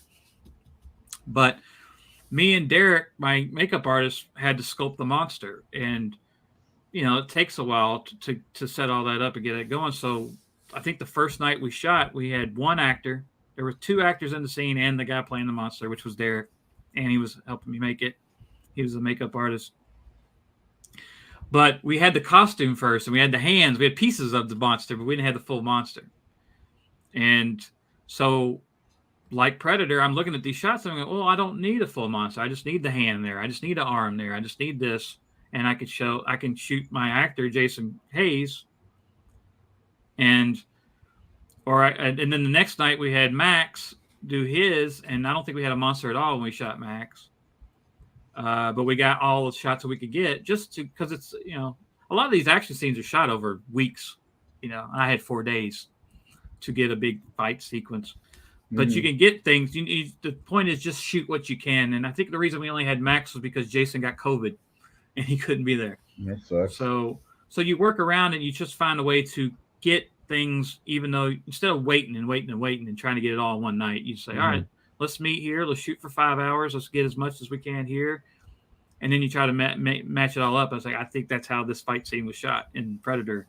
And then, of course, the fourth day we had the whole full monster. And that's when you get your wides with the actors and the monster, and you get all the close-ups of the monster and inserts of the monster.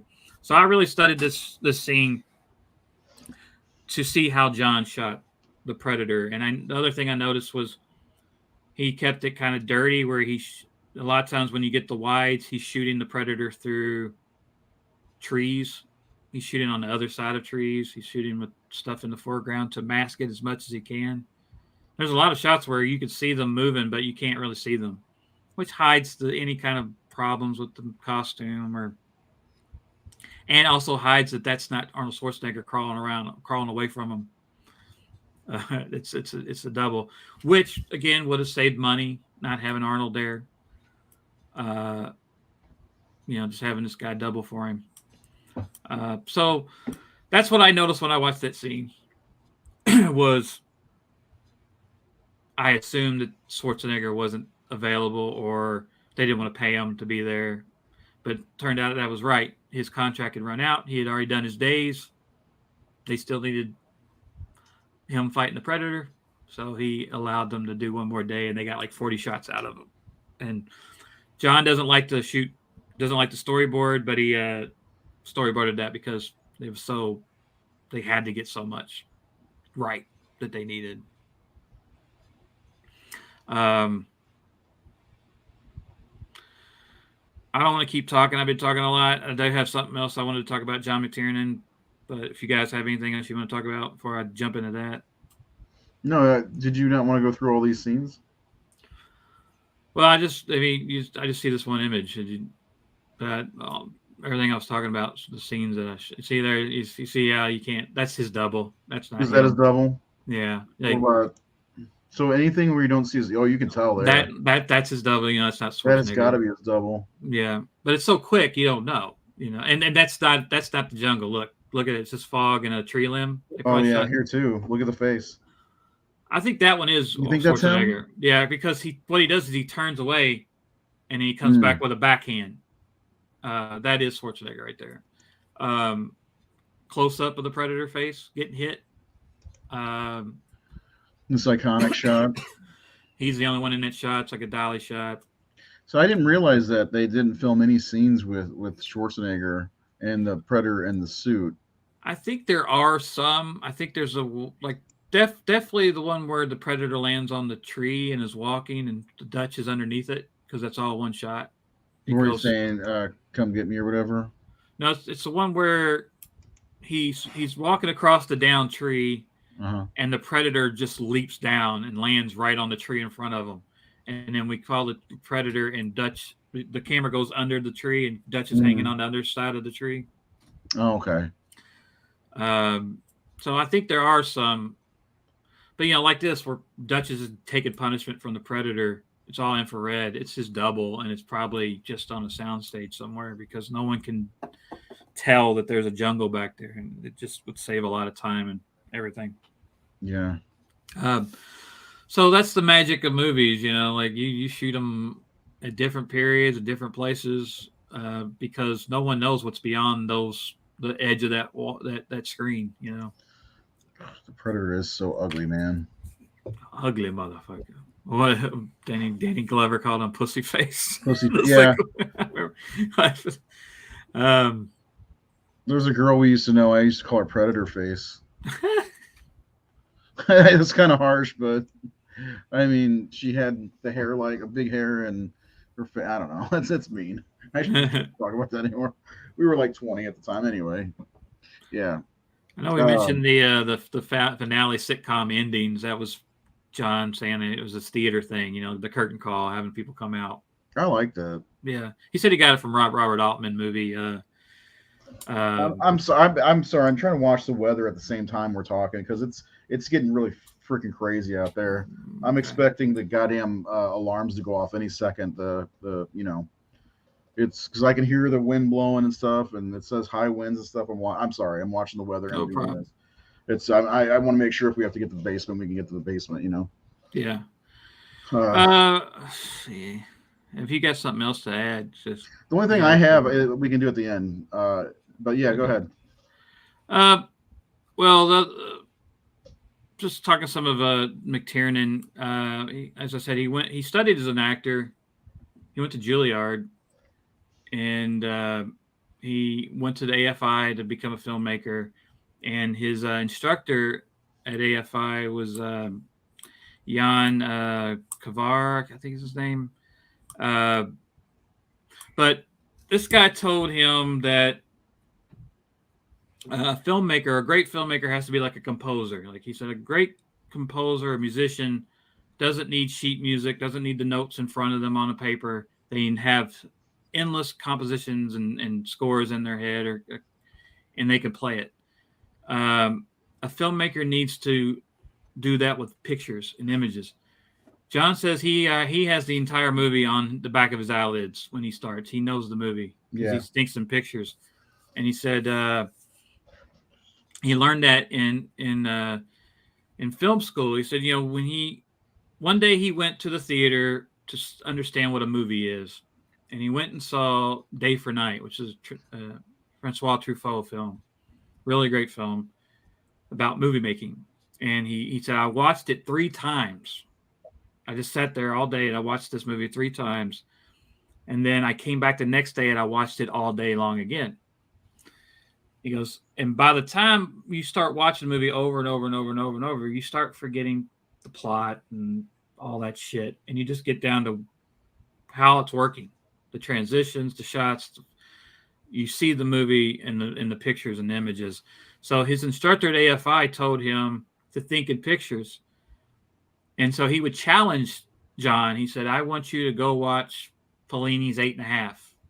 And I want you to come back and I want you to tell me the movie. Mm-hmm. I don't want you to tell me the plot. I don't want you to tell me the characters. I don't want you to tell me any of that shit. I want you to tell me each shot. Pull out a piece of paper and I want you to write each shot in sequence. Was it a wide shot? Was it a medium shot? Was it a tracking shot? Was it this? The entire movie. And he said, until you can do that, you won't be a great filmmaker. He said, you need to be able to think of movies. And he goes, and it was an excellent thing. Because is it about just identifying the shots? And yeah, like someone like, okay, he opens with this wide shot, mm-hmm. and then he cuts to this medium shot of this, and then he cuts to a dolly shot of that goes into this, So it taught him how a great filmmaker cuts and transitions and shoots and all those things and how he handles. It's like just dissecting the science or of pictures and how they move together by studying master filmmakers. And there's things he picked up, like he does it in Die Hard, he does it in this. He uses the camera as an observer, as a character itself, where the audience is observant. So if you ever notice, especially in Die Hard, but also in Predator, the camera's moving and it's moving to the POVs of like Schwarzenegger. We're seeing there's a lot of POV shots in the movie of the jungle and what Dutch is seeing or what Mac is seeing or what Dylan is seeing. It helps the audience be an observer and learn the geography and learn things and all that. Another thing that John did was he would cut on moving cameras. I guess a lot of old timers believe that you don't cut until the move stops. So if you're moving the camera this way, you don't cut until the camera stops and you cut. But he would cut in the middle of a move, and it would just cause this fluidity to his movies. If you go back and watch Predator or Die Hard, you'll see his fluidity from shot to movement to movement mm-hmm. to where things are going. You'll see the geography that he thinks of. Do I have anything else? I was looking at his filmography, McTiernan's, and he's made a lot of movies that I love. I mean, even Last Action Hero, I love that movie. Yeah, it's a good movie. I know a lot of people give it shit, but I really enjoy that movie. I know Keith sent that to me for Christmas, by the way, on Blu-ray. I guess he upgraded it, and he's like, Ray needs this. I'm like, yes, I do. And did he do just the 2 Die Hard movies? He did Vengeance in the first one. Yeah, and I know I've never seen it, but I know my wife loved the 13th Warrior. I like that one. Yeah, I've heard good things about it. Never seen it. Based on a book by Michael Crichton. Yep. The Eaters of the Dead. What a great title. That is a good title. Yeah. There's a cinematographer, Donald McAlpine. Donald shot Patrick, Breaker Morant, which I think is what got John to hire him, was Breaker Morant. But he did Parenthood, Career Opportunities, Clear and Present Danger, Patriot Games, Mrs. Doubtfire, Romeo and Juliet, and Wolverine Origins, X-Men movie. Not bad movies. That's actually all the notes I have, I think. Only other thing I did talk about, again, Bill Duke. I love Bill Duke. Yeah. In the movie Mac, his lines, the whole turn around, getting the scorpion off Dylan's back. I like that scene. Yeah, anytime. And then like the you ghosting this motherfucker, give our position away again. I'll bleed you real quiet. Leave it here. He's just there's something just really great about Bill of him. Don't forget about the dry shaving. Yeah, That's the one thing I'll never forget probably about this movie is him just sitting there, dry shaving and the sound it's making while he's doing it. Like, God. In the Predator movie, in that Predator musical, there's a line about it where he goes, "Stop shaving, you don't have a beard." I'm gonna watch that. There's a line, is it a whole musical or is it just like the it's one? It's just a song. It's just that one song that I put in the comments. It's all audio, yeah. Okay. I gotta watch that for sure. But yeah, Bill Duke came up with that whole razor thing. He goes, "I was going to shave it," and I think McTiernan added that he breaks it and it cuts them. So Bill Duke said it was just amazing. These guys, like the special effects guys, came over and drilled a hole up into the razor and put a little tube up there, and they squeezed the blood and it broke. And he goes, "That was just a fly of the moment thing. It was an idea we had, and we just made it happen there on the." Was on that the day. after Blaine died? I think it's before. Was it before? No. I mean, he's doing the razor thing on the helicopter. Yeah. But the break, it doesn't break until later in the jungle, but I can't remember if it was after Blaine died or not. I think the break is before. I think it's when they're setting the booby traps after Hawkins. By the way, what a bro scene that is. When they're doing, like all of them have their shirts off, they're pulling the rope and everything like that. Like somebody said, this is the most, like, what was it? Let me go back to the comments. Predator is the manliest movie I ever saw. Oh, that makes me think of the John McTiernan pointed out the gun pornography of the movie where they just unload at the Predator and it hit nothing. Yeah, that was like kids stuff. That's what you would do as kids, like shoot it. Yeah. That's what we did when we were kids. And that's one of the. I think that's why it connected, like you said, 14-year-old boys.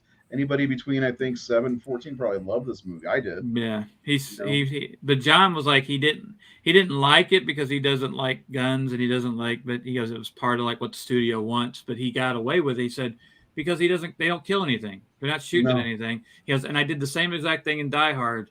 What happens in Die Hard when they just open up the guns? They're shooting the glass. There's nobody in front of it. He goes, so they get the whole gun porn. But I don't put any bodies in front of it. He goes, that's where the other sequels of my movies got it wrong, is they put bodies in front of all the guns. And he goes, I don't.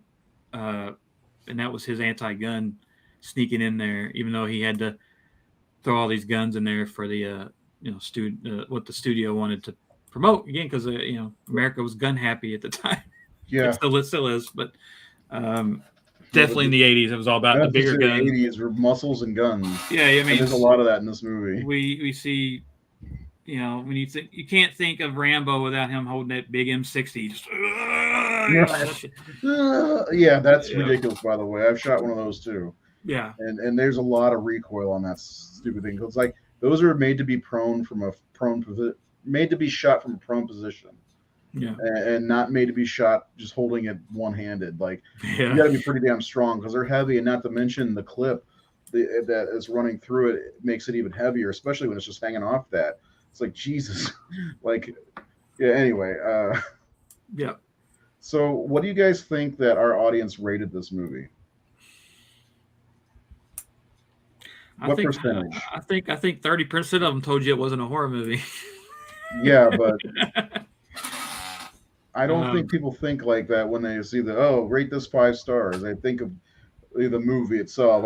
Because we did Batman, 1989 Batman, and on Independence Day.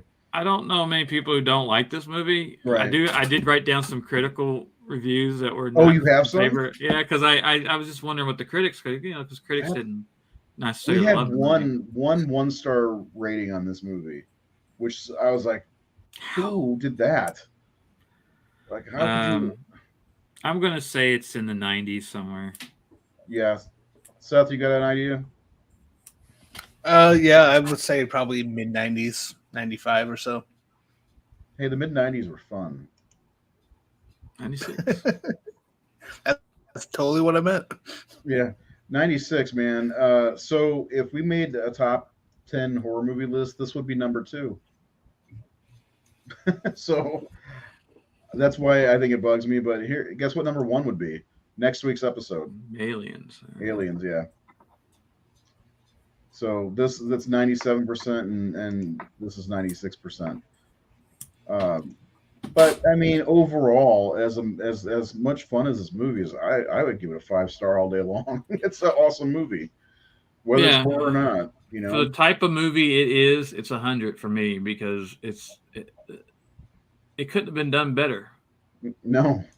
It's a perfect movie for what it is, what its Well, ambitions were. Yeah, I mean, and beyond that, like you look at some of the effects they get away with in this movie, it looks great. Like the aliens cloaking is awesome looking.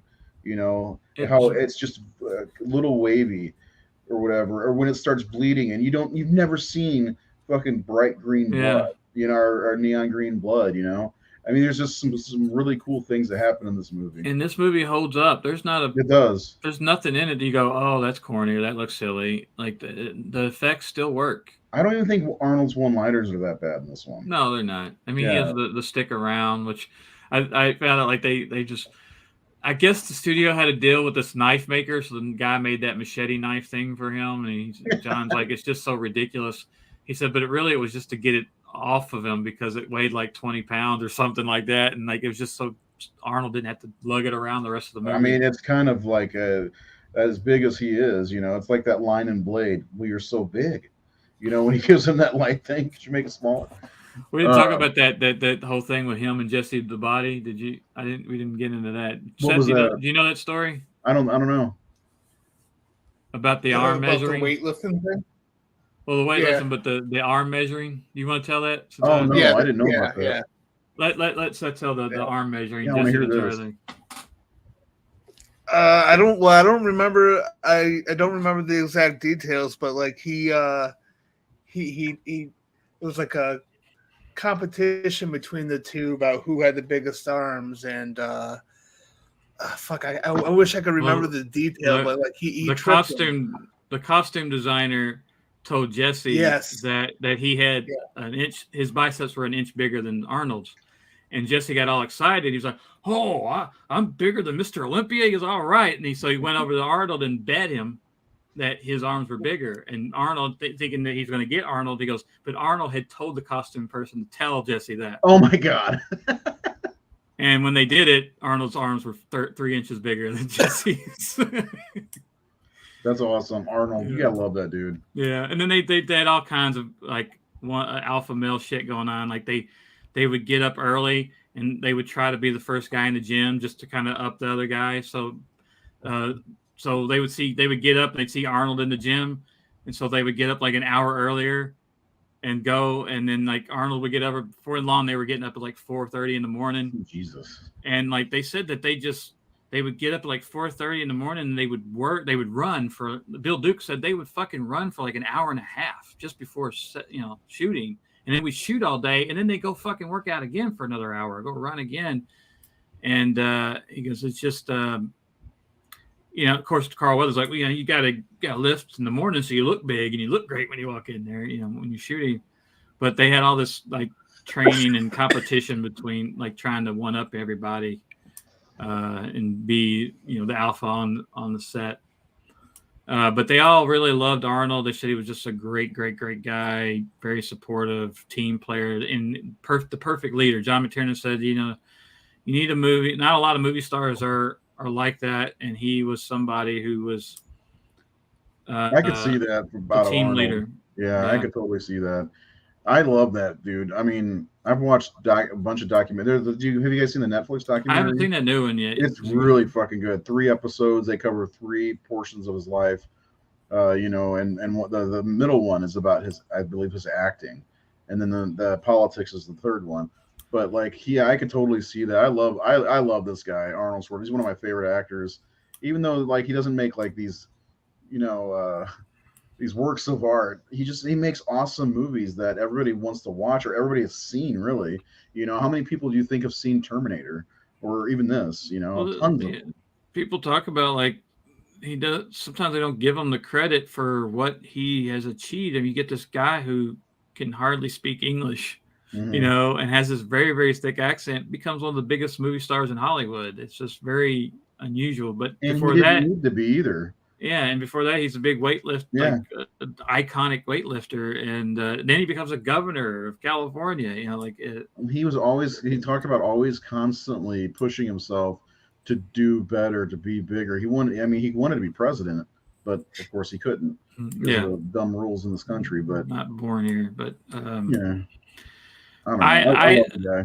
I do. Again, I think it's his best performance, and I think it's a lot of because of that team and that cast with him, and how good John McTiernan is. And I would say maybe I think True Lies might have been his best performance, but I could see this one being right up there. It's just True Lies, man. True Lies is good,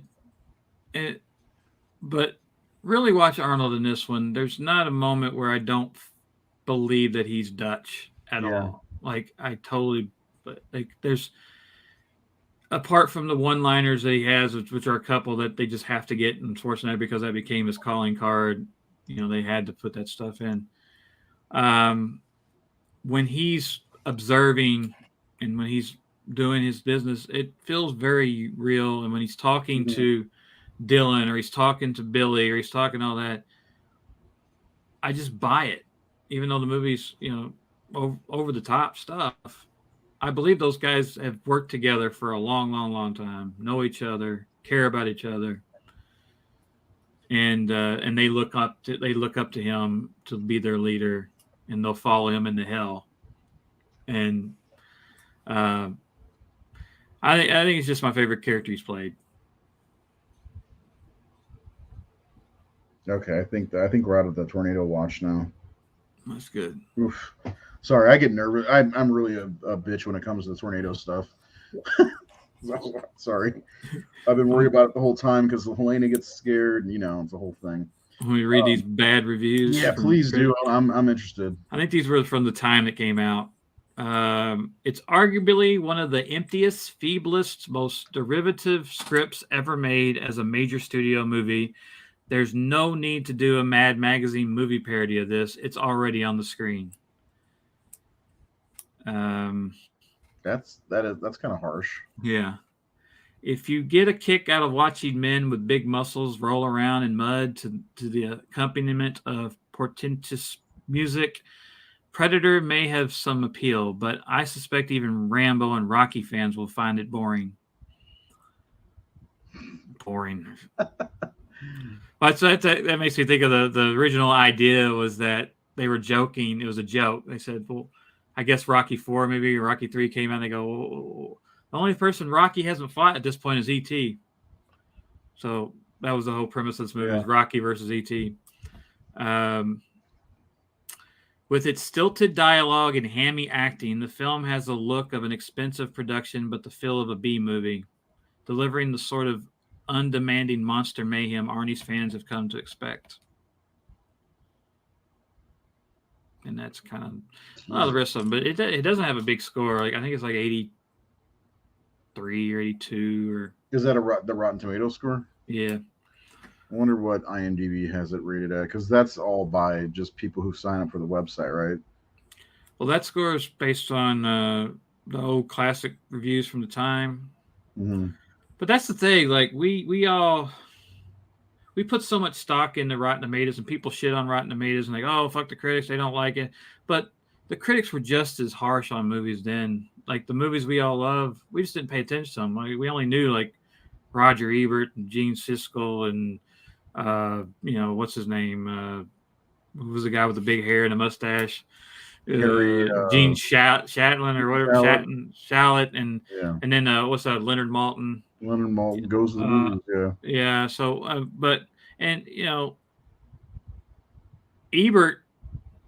Ebert and Gene would trash movies, but they were kind of likable. But Leonard Maltin was always kind of the nice one. Still alive. He's 97. But these movies, if you go back and look at the movies that we all love, we hear it. Like Halloween was panned, The Thing was panned. Like the movies we love were not critical hits. Most of them weren't. And again, the Predator's not the kind of movie that film critics got into film It's not the criticism piano or Yeah. whatever. And I can't blame them for not liking a Schwarzenegger movie. But again, I was 12. It was everything I wanted in a movie.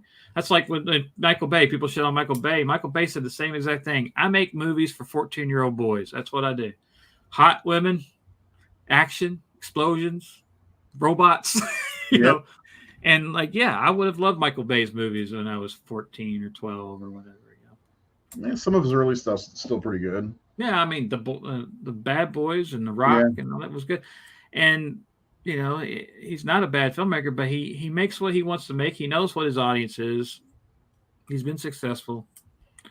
But McTiernan, on the other hand, has made these popcorn movies, and he looked at them as popcorn. He didn't take them seriously. I mean, he took them seriously as a filmmaker, but he realized that they were fun popcorn movies. And right, he knew but that's what he was making. Now there's some of the quote greatest movies of all time, like Die Hard. Even this I would put in there, and it's got to be somewhere in the top 100. Maybe not. Maybe I'm giving it too much credit, but even so, he's made some really damn good movies. And even the Thomas Crown Affair is pretty good.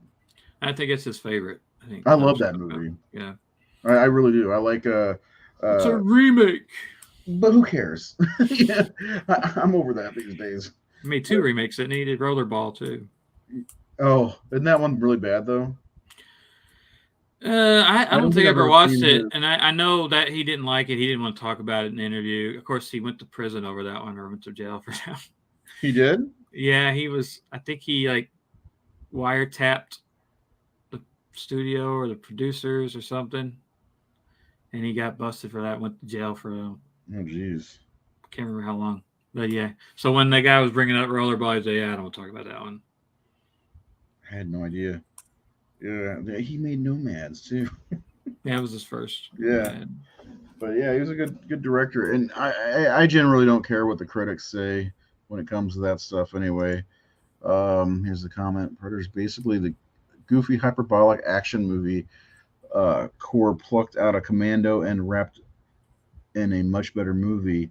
Like, here are these guys that can mow down everyone like there's nothing, but here's the scenario they're actually meant for. It's kind of meta in that way. And I think they also win you over. They're mercenaries, but they're not the kind of mercenaries who just go in and kill people. He says, we're not assassins, we're a rescue team. So that also puts you on the side of these guys are there to rescue other soldiers or anybody else that needs a rescue, and they're not interested in killing for money. So wait a second. I forgot. What was the point of them going in there? The real point? I don't remember. Cabinet minister was taken hostage by these guerrilla soldiers, these Russians in the jungle in South America, and him and the cabinet minister and the assistant. But it was really, dealing with the CIA, and they had all this paperwork and stuff. And they were, and that was Dutch's first clue that that Dylan was not being completely honest with him. Because he asked, "Do the cabinet ministers always fly on the wrong side of the border?" Yeah, like just stuff doesn't add up. None of it makes sense, and they know it, but they're there to do a job.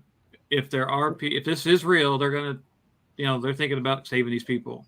Mm-hmm. But all these red flags keep popping up, and they're things that maybe the audience isn't aware of, but our characters definitely know.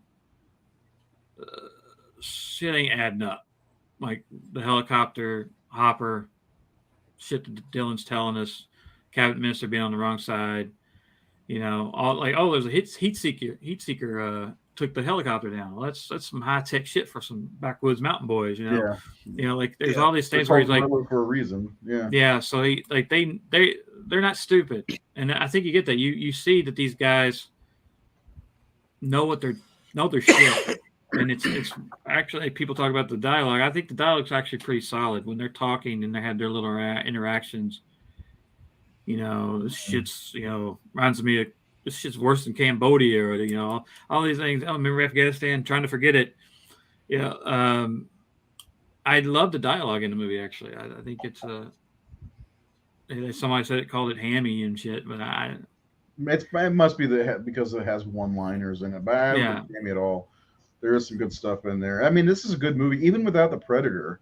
Like, if you took the supernatural horror elements out of it, I'd love to see a movie with them before this, just on a mission. Yeah, it'd be a badass movie. Yeah, absolutely. Yeah, I think it'd be a cool, like, kind of a war espionage type movie or something. I don't know.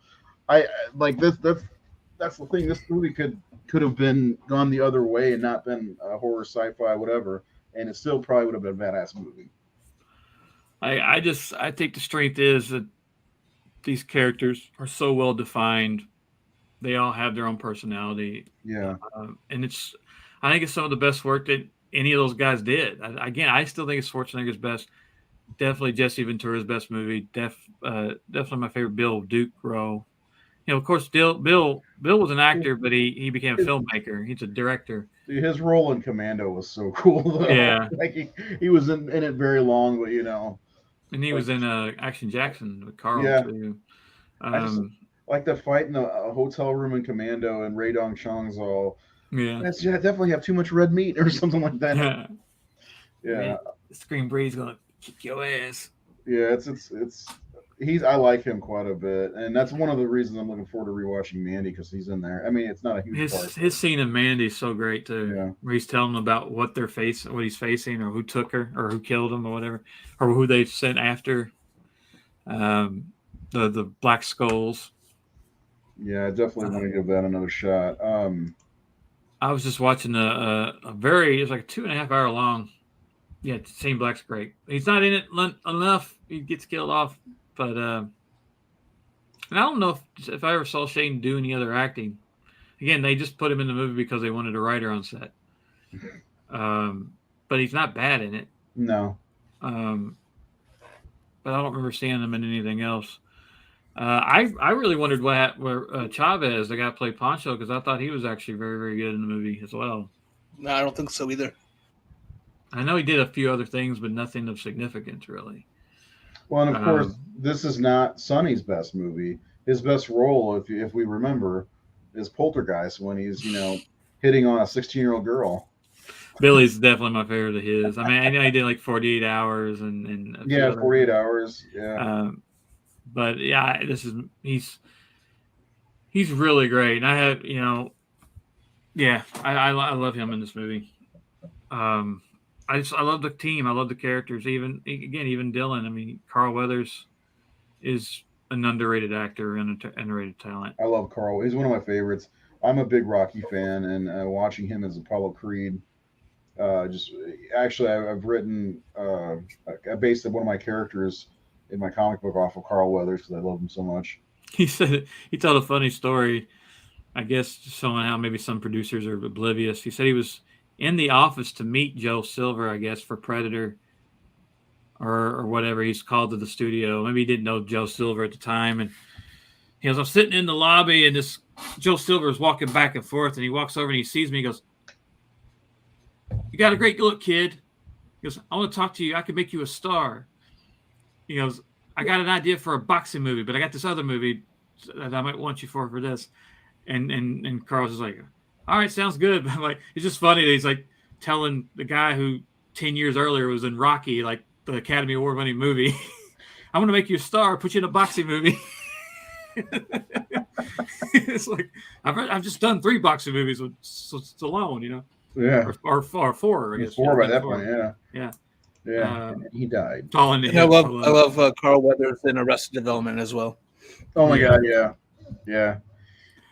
And the happy taking the chicken bone and making a broth, and Happy Gilmore.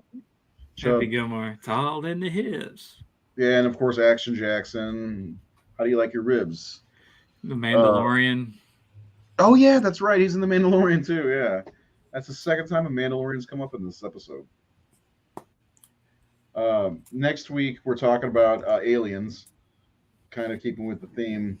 1986. Was this Jim Cameron? Yeah. I knew that. Yes. I don't know why I asked. I didn't see this till I was about 26. I saw a little earlier that, but this is not one I grew up on, so Yeah, me neither. Yeah, I don't have the love affair that a lot of people my generation have with neither it. do I. That's I appreciate what it is. I know that's really beloved by tons of people out there. That's why I figured maybe we should dig in. I'm looking forward to rewatching it. It's a I'm great not a big, movie. I'm not a big fan of the Aliens movies in general. Like Alien is a great, like almost like a haunted house movie in a way, and I like it and appreciate it. I still don't. I'm still not a big fan like a lot of other people are. There's some really cool looking scenes in the movies. Like this is one of my favorite scenes in the entire Aliens movie. I mean, there's some cool stuff. So I'm looking forward to talking about it and Sigourney Weaver, how great she is, and all these. Lance Hendrickson, baby. Yeah, another. I mean, I grew up with Aliens as much as I did Predator. So you guys can't see it, but I'm raising my hand. I'm a huge fan of Aliens. I love it. I love James Cameron. I think the camera isn't the problem, by the way. No, it's not. But okay. At this point, fuck it. I miss your face. But yeah, so we'll be digging into this. He just wanted to do this episode in the nude. Like, I don't feel like dressing. You know, Nate, I tell you these things in confidentiality, and then you have to go and you have to blab. You know. I said I wouldn't tell him if you gave me a private link to see, and you didn't. Oh man. So revenge. You didn't follow through. Meanwhile, here's Seth. Bubby, I'm your white knight. I'm your white knight. Anyway, is there anything else we want to say? Just some final thoughts for Seth on Predator before we go for the night? Yeah, I love Predator. Again, I grew up loving this movie. I watched it a lot. I can't tell you how many times I've seen it. I think it's got some really great action scenes. The design and the look of the Predator himself and the way Kevin Peter Hall plays him is fantastic. John McTiernan, great director. I love a lot of the way that the film is shot. Hands down, love Alan Silvestri's score for the first two movies, especially. To me, Predator is very special. I actually enjoyed the entire series, as well as the Alien films. But yeah, I can't, even though I didn't talk a lot this episode, I do have a deep love for this movie. There's just a lot of great elements to it, and it's just a really fun movie. It holds up. It's a movie I can watch anytime, and yeah, it's just great. I love it. Do you think that's a thing from the 80s, though? Is when you see an old movie from the 80s that is kind of loved to you, that you can watch it at any point in time? Because now we don't have, most of us don't have cable, and Well, I mean, I think the movie, again, I just think it holds up. I think a lot of it works. It still works to this day. You know, just between the way that it was written, between the way it was directed, the way it looks and feels and sounds, and it's just. I think it's a movie that I could probably, if my kids were ever interested in putting their phones down for a couple of seconds to watch a movie, they might actually enjoy. Yeah. I think it's cool for anybody. It's not just a movie for guys who like movies or anything like that. Like, it's yeah, man. This is just an awesome movie, and even their hostage, who we didn't really talk about, she's kind of a kick-ass character too. Yeah. She doesn't get enough. Well, I love that. Yeah, I love that whole thing where it's like she has an opportunity to run away from him, but she doesn't because she's scared of the predator. So she stays with people that are keeping her hostage. Yeah, it's just beautiful details. Like there's no false note. I just think it's, as I said, I don't think this movie could have been better, and that's why I think it deserves 100%. Not because it's one of the greatest films ever made. I think it's a great movie. But I think when a filmmaker, when they achieve the goal of what they set out to make, and they made it as well as they'd made this movie, you have to reward it with proper, praise. And like, even like I brought up Ebert and Gene Siskel. I still remember to this day watching them review The Devil's Rejects. Oh my God, really? Yeah, like they reviewed The Devil's Rejects, and I don't think Siskel loved it, but Ebert gave it a lot of praise. I remember, and what he said was, for the type of movie that Rob Zombie was making, he nailed it. Like, he did a really great job of what he was trying to achieve with this film, with the look of it, with everything. So he appreciated that. At least I know what the filmmaker was intending to do with this movie, and I think they did a good job with it. And I think that's what you got to a lot of filmmakers, they just, I don't have any interest in that, or I don't like that actor, or but it's like, but okay, but when that comedy, even if you don't like comedies, if that comedy did what it was supposed to do, and the filmmaking was well, and everyone did a good job, you got to give it up to them. And so anytime I review a movie or watch a movie, I try to look at it that way. Like, it may not be my wheelhouse, but it's great. Like the new Children of the Corn? Yeah, I don't know. I didn't even finish that, but I don't know what they were trying to make. Yeah, right. Yeah. But it's not that it was bad. I need to go back and watch it. But like Alien, we just talked about Aliens, is a masterpiece of its genre. Like, James Cameron is one of the greatest filmmakers ever made. This is one of the best films of its kind ever made. It's just a Blade Runner. I'm not a huge Blade Runner guy, but it's a masterpiece. So a lot of people were like, "Oh, well, I didn't really find it interesting. I don't love it. I don't have a love affair." So they just say, it's overrated. Die Hard's overrated because I don't like that. He was joking, movie. By the way. He came back and said he was joking. Yeah. Okay. Then. But I mean, that's why Seth got quiet. He was like burning up inside. Well, there are people who have said that, Yeah. They're dead to me. There's his response to the way we reacted. Hard 5, that is a fire. Yeah, that is a fire. Is that the last one with the sun? Well, yeah. Yeah, that one's not great. Well, they lost track of what, again, Dutch and John McClane are up against odds that they shouldn't be able to overcome, and you have to constantly beat them up. Dutch takes a beating. He's in pain. He shows the pain. John McClane obviously shows his pain and shows. He said something really. John McTiernan said something about John. I know we're talking about Predator, but I listened to a lot about Die Hard, and he said, Bruce had done some movies before Die Hard, and they were flopped. He said because Bruce is a smart ass, and he's great as a smart ass, but usually when people are smart ass, there's anger behind that. They're angry people. And in those movies, that anger came through. So I knew we needed to put Bruce up there and do it another way, where he is talking to himself, and he is so all that talking that John's talking to himself was strategic to make the audience like John McClane more. So the whole stuff was like, why didn't you do something, John? Because then you'd be dead too, asshole. Think, goddammit, think. All this stuff. Like, we're on his side because we see how vulnerable he is and how scared he is. And he just wants the cops to come and save the day because his wife's life is at stake.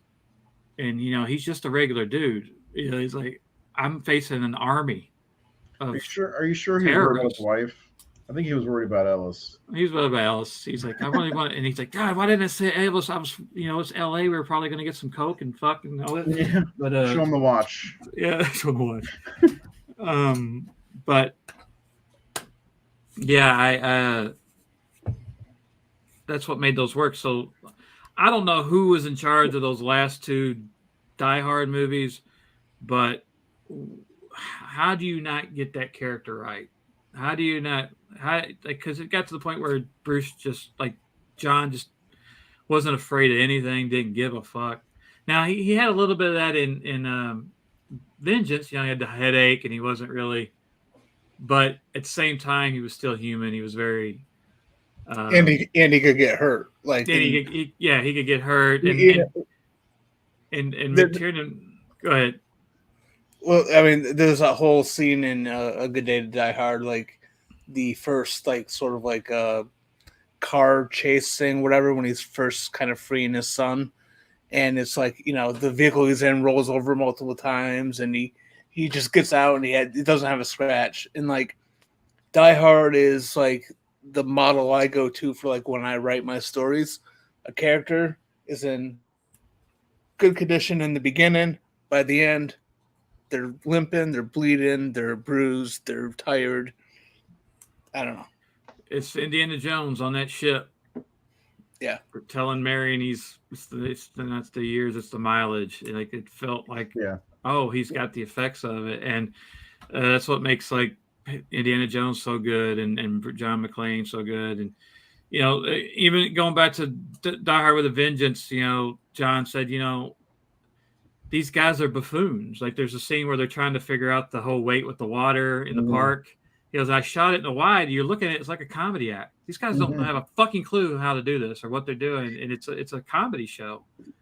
Even though it's a serious, tense thing. So that's what makes John's Die Hard movies work.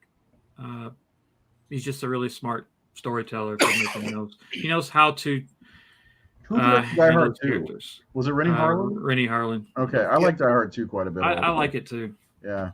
But the two McTiernans are the strongest. But yeah, I like part 2 as well. I'm gonna rewatch the Die Hard movies just so I can just tell Seth, even though I'm probably lying, that it's the greatest movie ever made. Well, you wouldn't be lying if you said it though. So that's the weird part. In my brain, I would be. Yeah, I haven't. I only watched the last 2 once a piece. I mean, I like the villain in the 4th one.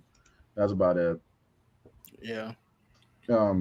But there's your character. There has to be stakes in your character, and McClane doesn't feel like he's that worried about the stakes. In Die Hard, the first one, he seems constantly in worry of what's going on and whether he can. There's a lobby full of people that you know are in danger, and absolutely.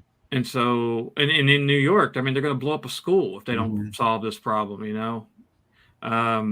So, you know, a lot of innocent people are going to die. So that's what I just remember, like, I think it's Die Hard 4 or whatever. Like, there's one where he's driving like a big truck and he just takes a phone call and it's like nonchalant, like he's just like he's not in a high speed chase. And it's just, it's the 4th one. Yeah. And that's the stuff that we see in action movies of that time, and it's like they can't be total Superman. They just can't, because if your characters are Superman, then you don't doubt that they're going to make it through it. You know they're going to make. You know the resolution already. You know they're going to get through it. They're going to feel it. But you kind of feel like John McClane could die in Die Hard, even though it's called Die Hard. It's kind of saying maybe he will die. It's going to be hard to kill him, but he's going to die. When he jumps off that rope or that roof at the end, you have no clue what's going to happen. He almost loses it. You know, like absolutely. There's a couple scenes in the 2nd and 3rd one too where you think, he's not going to die because he's the star, but at the same time you're like, oh shit, you know, McClane could be fucked. But if they're not scared and vulnerable and beat up and taking damage, then like this is too safe. Exactly. Filmmakers used to not be afraid to beat up their characters. Now they're afraid to beat up their characters, and it just makes no sense to me. Like for me as a storyteller, that's what you want to do. Like if you put your character through intense peril, they have to show that peril. They have to show their journey that they went through. Yeah, I could pull I mean, by that I just love the end where he walks in to Hans and that standoff, and he's just bloody and limping. And Hans, hi, honey, you know. And it reminded me of and this came after it, and Todd probably stole it, but comic book reference. The first Spider-Man thing that Todd McFarlane did, the Torment storyline, where he fights the lizard. Mhm. And I love that last frame where Spider-Man comes in through the bathroom window and is laying on the bathroom floor, shredded, fucked up by the lizard, barely survived it, almost died. And I think he says, "Honey, I'm home." Yeah. To her. And I was like, I always love that panel. I was like, Spider-Man gets put through like he could have been killed in that story. And I love that. Well, I mean, and that's something that people do like, is seeing their heroes vulnerable like that. I mean, look at Superman. I mean, Superman can do anything, and then by the death of Superman, people were starting to come back around because they could see he was kind of vulnerable, and it wasn't just kryptonite. Yeah, it's really interesting. We got way off track. That's why I was like that Batman Year One. That's that first Yeah, mission. The first mission he goes on Yeah. the catwalk, or the Catwoman when he gets stabbed. Yeah, I like what you're talking about when he falls on the catwalk and the TV. They're throwing the TV on, and the one kid gets knocked out and is falling, so he's trying to save the kid from falling. He's getting hit, and then he's like, the last panel is just him sitting there like, yeah. Fuck. That was a raw comic. I love that comic. Yeah, which Batman Begins really emulated, and I think that's why it's my favorite. It was my favorite. Even the Batman does that. The newer Batman movie. The Batman Begins are my favorite Batman movies. Yeah, I just started rewatching the Batman the other day because I haven't watched it in a while. But anyway, Nate, final thoughts on Predator? I love it to death. There's not I've never been a huge fan of the arm wrestling in thin air and the stick around line, but other than that, that's the thing. Like, that's enough for people nowadays to call a movie shit. Like, they have one problem and they'll harp on that problem. Like, God, all the movies I love have those moments. Mm-hmm. Die Hard, I love Die Hard. If I could remove something, it's Carl in the body bag coming out. It seems ridiculous, but it gives us a great ending. But it seems, out of the whole movie, that's kind of like for me. No, it's still perfect. It's still great. Yeah, well, that's the thing. Like, a movie, it's like Halloween. We love Halloween. There's fucking palm trees in Illinois. No, there's not. There's things you have to overlook. You can't hold everything you don't agree with or don't like against an entire film, and I think people do that now. I didn't like that. Evil Dies Tonight movie sucks. I didn't like this. I didn't like that. And it's like, okay, but what about the rest? Like, people like High Tension. I love High Tension, but some people say it's a piece of shit because they didn't like the twist ending. But what about everything that happens before the twist ending? The twist was amazing, though. What the fuck? I thought it was anyway. A lot of people hate it, and it's like, a lot of people don't understand that it's unreliable narrator. Exactly. I like that though. Yeah. Well, yeah, definitely. But that's the thing. Like, every movie I love in my top 10, I can sit here and say, "Oh, there's this little thing I don't like," and I bet most of you could talk about your favorite movie and go, "Oh, there's one part," but you still love it. I don't even know what my favorite movie is. Well, any of your favorite movies. I'm sure there's stuff in Star Wars. Star Wars is perfect. I remember like when I made my Star Wars movie, like one of the guys was very serious and he made all these notes. He goes, "You need to cut that out because the helmet's jiggling a bit." And I'm like, go back and watch Star Wars. The fucking one guy bangs his head on the door, coming out.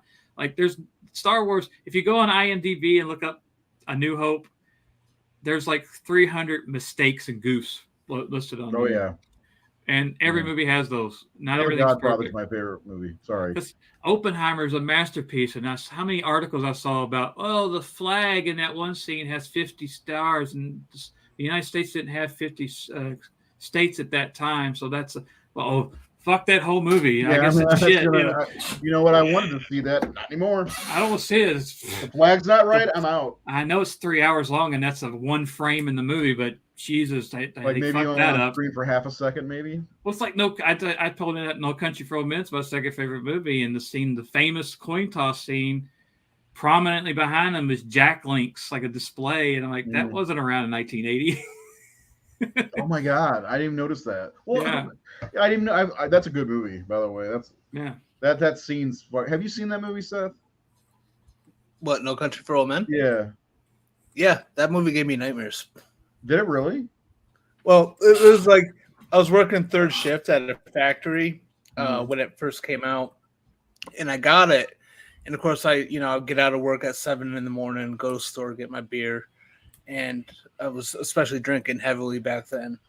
And for some, just after that, with that and The Departed, I just had like weird fucking like nightmares after, like just really bizarre, just raw stuff from those movies. I don't know. I can't explain it. Maybe it's just my alcohol. I mean, No Country for Old Men. I can see, based on Anton's the way he is and some of the things he does early on, because that scene in the fucking gas station, that probably out of the whole movie, other than the strangulation scene where the guy's kicking, and those are probably my two favorite scenes in that entire movie. Yeah, he's a sociopath. Well, the end. Oh, forgot about the end too, when he's sitting in the room and the lady. That's great. Yeah, there's a lot. That's just a great movie. Chigurh is basically in the same lineage as Michael Myers or fucking the Terminator. I mean, he's a boogeyman. And some theory is that he's not even real in the movie, that he is a ghost, that he's just fate catching up with him, and that he doesn't exist, because he's like, there's scenes where, he's there, but he's not there. Or, I don't believe that, but he's handled that way. I mean, the way Woody Harrelson's character talks about him,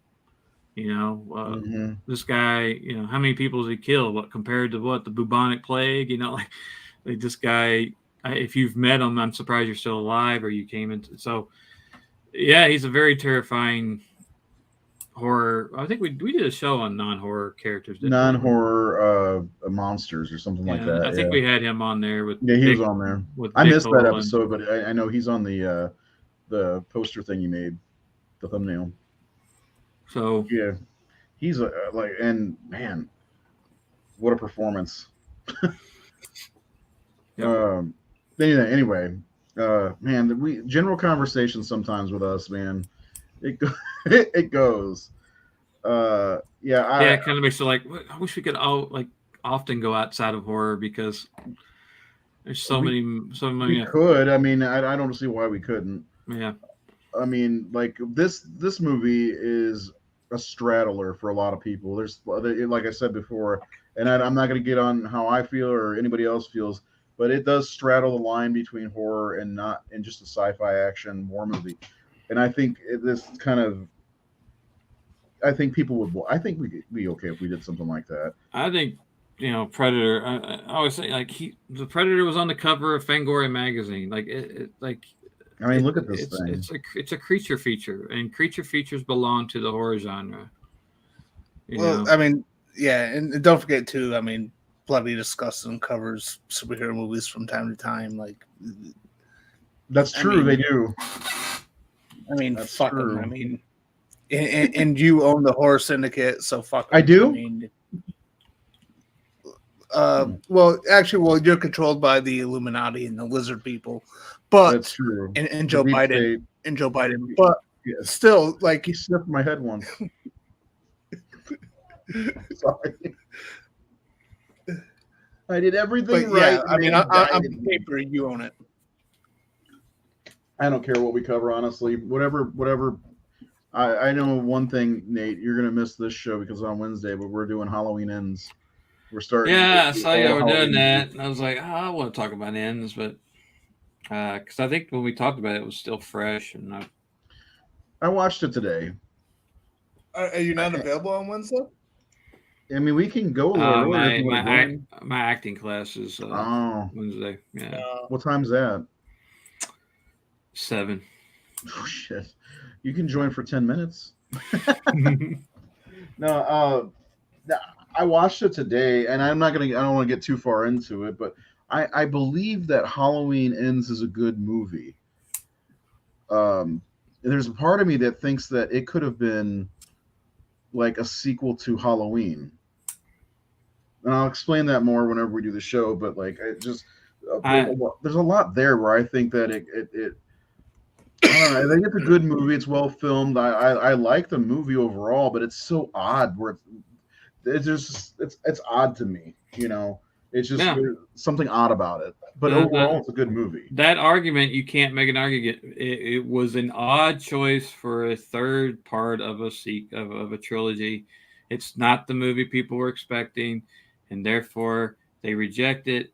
But it's not a bad movie. But people call it the worst like some people say it's the worst Halloween movie. I'm like, there's no No, it's fucking not. way it's the It's worst. not the worst Halloween It's just movie. not. It's just not the movie you wanted it to be. No, it's not. I mean, people have to remember that Halloween Resurrection still exists and Halloween 5 still exists. Those are probably the two worst Halloween movies, I would say. And I think Seth would agree with me on that.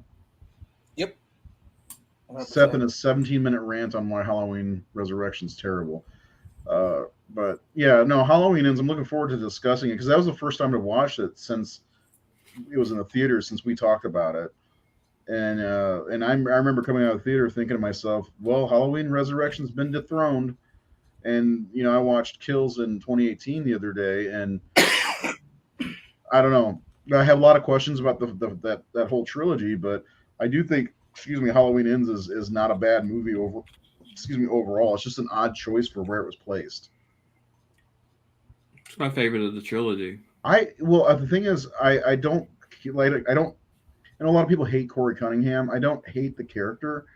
I wish it would have happened earlier, if that makes sense at all. Like, I wish all that shit would have happened earlier, because I love. There's scenes with him and Michael Myers. I don't like that he was able to take the mask off Michael Myers. That bugs me, but I like the at the doctor's house, that whole scene where they're kind of working together, and there's the scene where they kill a cop in the sewer, and you can see Michael Myers like he's feeling it, like he was walking around and like struggling and whatever, and then he slashes the cops. Like, every time he stabbed that cop, he got stronger and stronger. I was like, man, that's awesome. I like that scene a lot. It's just, I don't know. It was, and I liked when Corey took the mask and got his revenge on those kids and the DJ and all that other stuff. It's just, it's odd. There's something odd about it, but I don't hate it. I wish that Corey didn't take the mask. I wish that Corey just had his own mask, and not that stupid scarecrow looking thing, but something else different. Yeah. But at least him taking the mask had a purpose to it. He was trying to basically put the blame on Michael to get away with murder.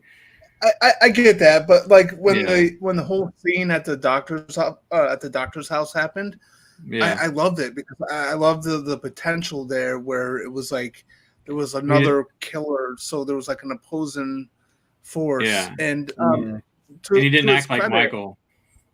Yeah, exactly. Like, he was his own identity, which I think was really cool. But to Halloween Ends credit, I mean, evil did die tonight, so they fulfilled that promise. That's true. I honestly, hamburger.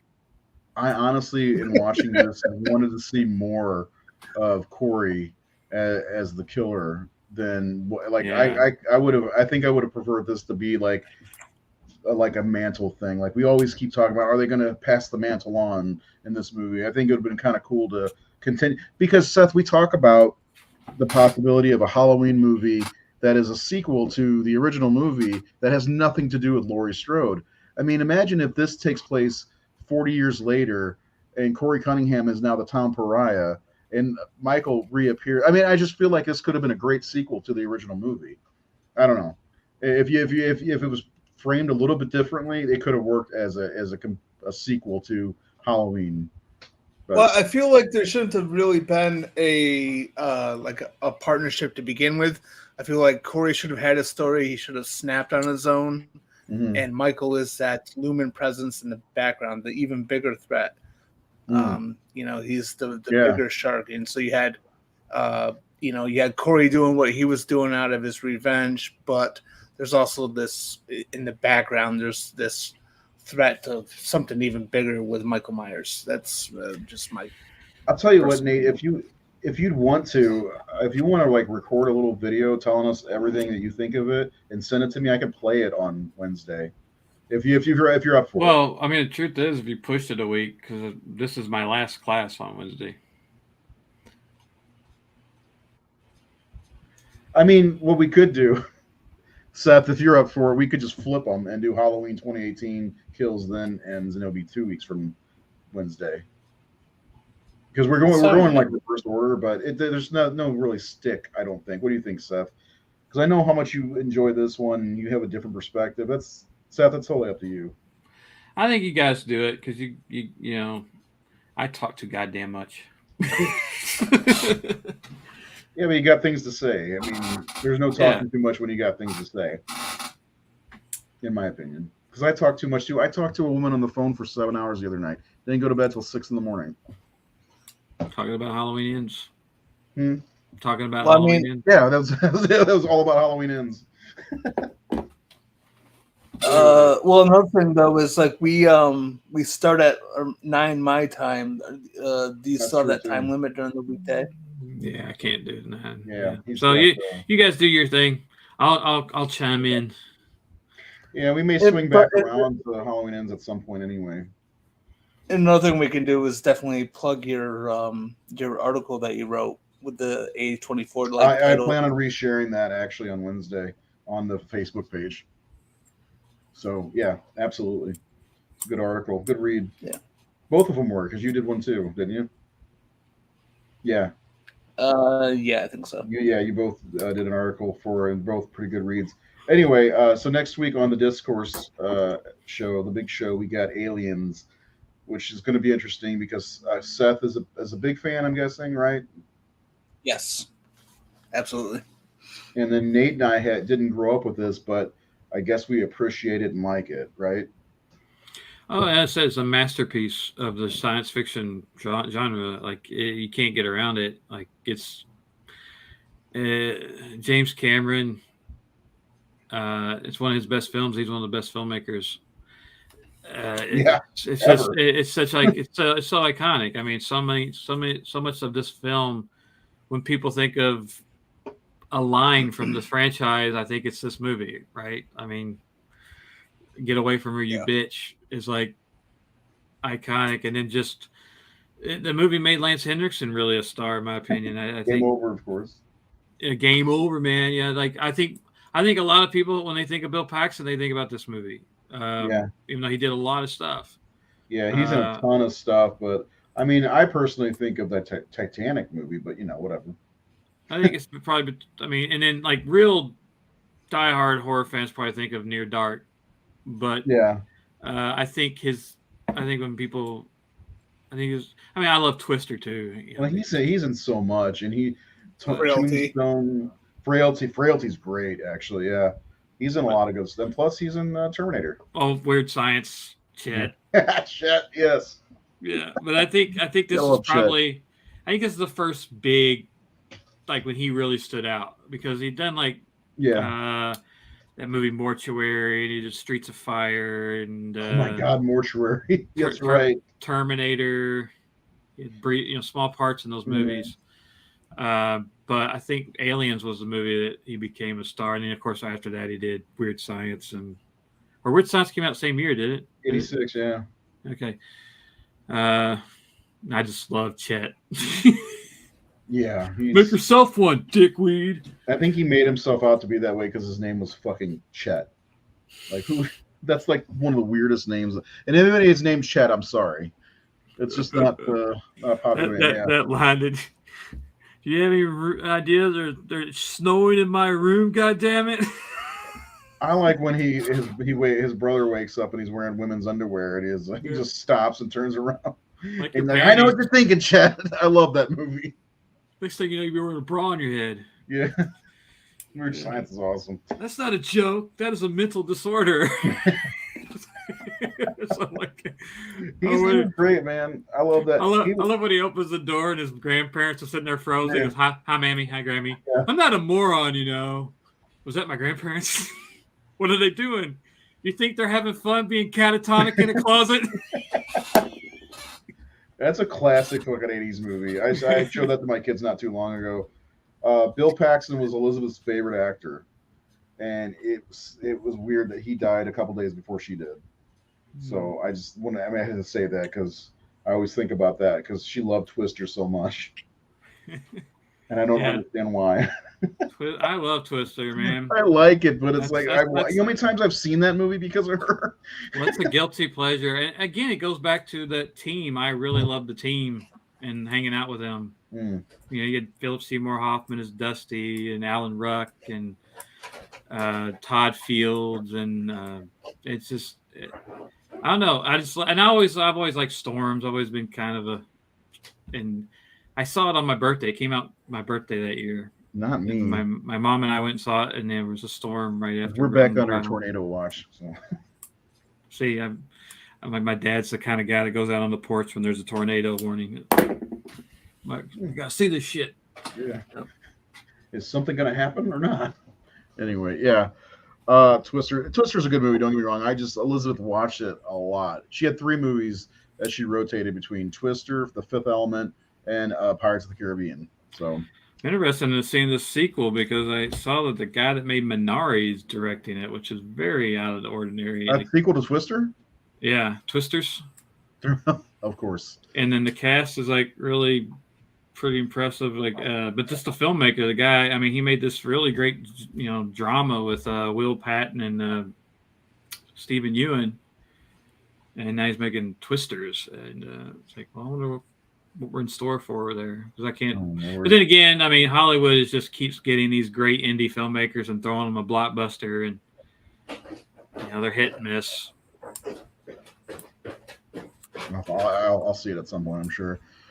All right, let's wrap this up. 96% from all of our viewers. Next week we are talking about Alien. This is with an S. So, anyway, thanks for hanging out with us. For anybody who hung out with us. We had almost a 3-hour episode. It's Predator, baby. I figured it'd be 3 hours. Well, yeah, I mean, when there's movies that you love, I mean, yeah, especially you really love this movie. I mean, I do too, but not to the extent that you do. But it's just a very defining thing when I saw it in '88. Like, I just loved it, and every time I watch it, it just holds up so well. It is one of those movies. If I'm flipping channels and Predator's on, I'm probably gonna watch it. I don't watch TV and flip through channels very much. Those days are gone, really. Yeah, I don't have for the most part. Yeah. Maybe one day I'll just start it in the middle of it at a random chapter and just. But as many times as I've seen it, I popped it in and watched it gladly this week, and then watched the commentary and watched all the other extras and making of. It's this movie. There's a lot of good behind the scenes footage that they shot. They were recording stuff on the set. A lot of interviews, a lot of stuff, a lot of effects, a lot of more so than a lot of movies at that time. So it's cool that there's a lot of material out there that they could throw on DVDs, Blu-rays. Yeah, that's one of the best parts about this generation. Well, not so much anymore because they don't do it as much as they used to. But all the special features that we never got to see until DVD. There's so much out there, and I got this great DVD Predator set. It was like the first big release, and it came like in a box and opened up really wide. It was really nice, and it's got all kinds of extras on there. One of my favorite pieces that I've ever got, actually, because it's really cool. Anyway, I guess that's it for the night. We'll see you on Wednesday for Halloween Ends, I guess. Yes, Halloween Ends. And there'll be a Halloween movie next year anyway, so no, I don't know. And then next week, of course, Aliens. Until then, watch the movies that we are talking about, and we'll see you next week. Bye-bye.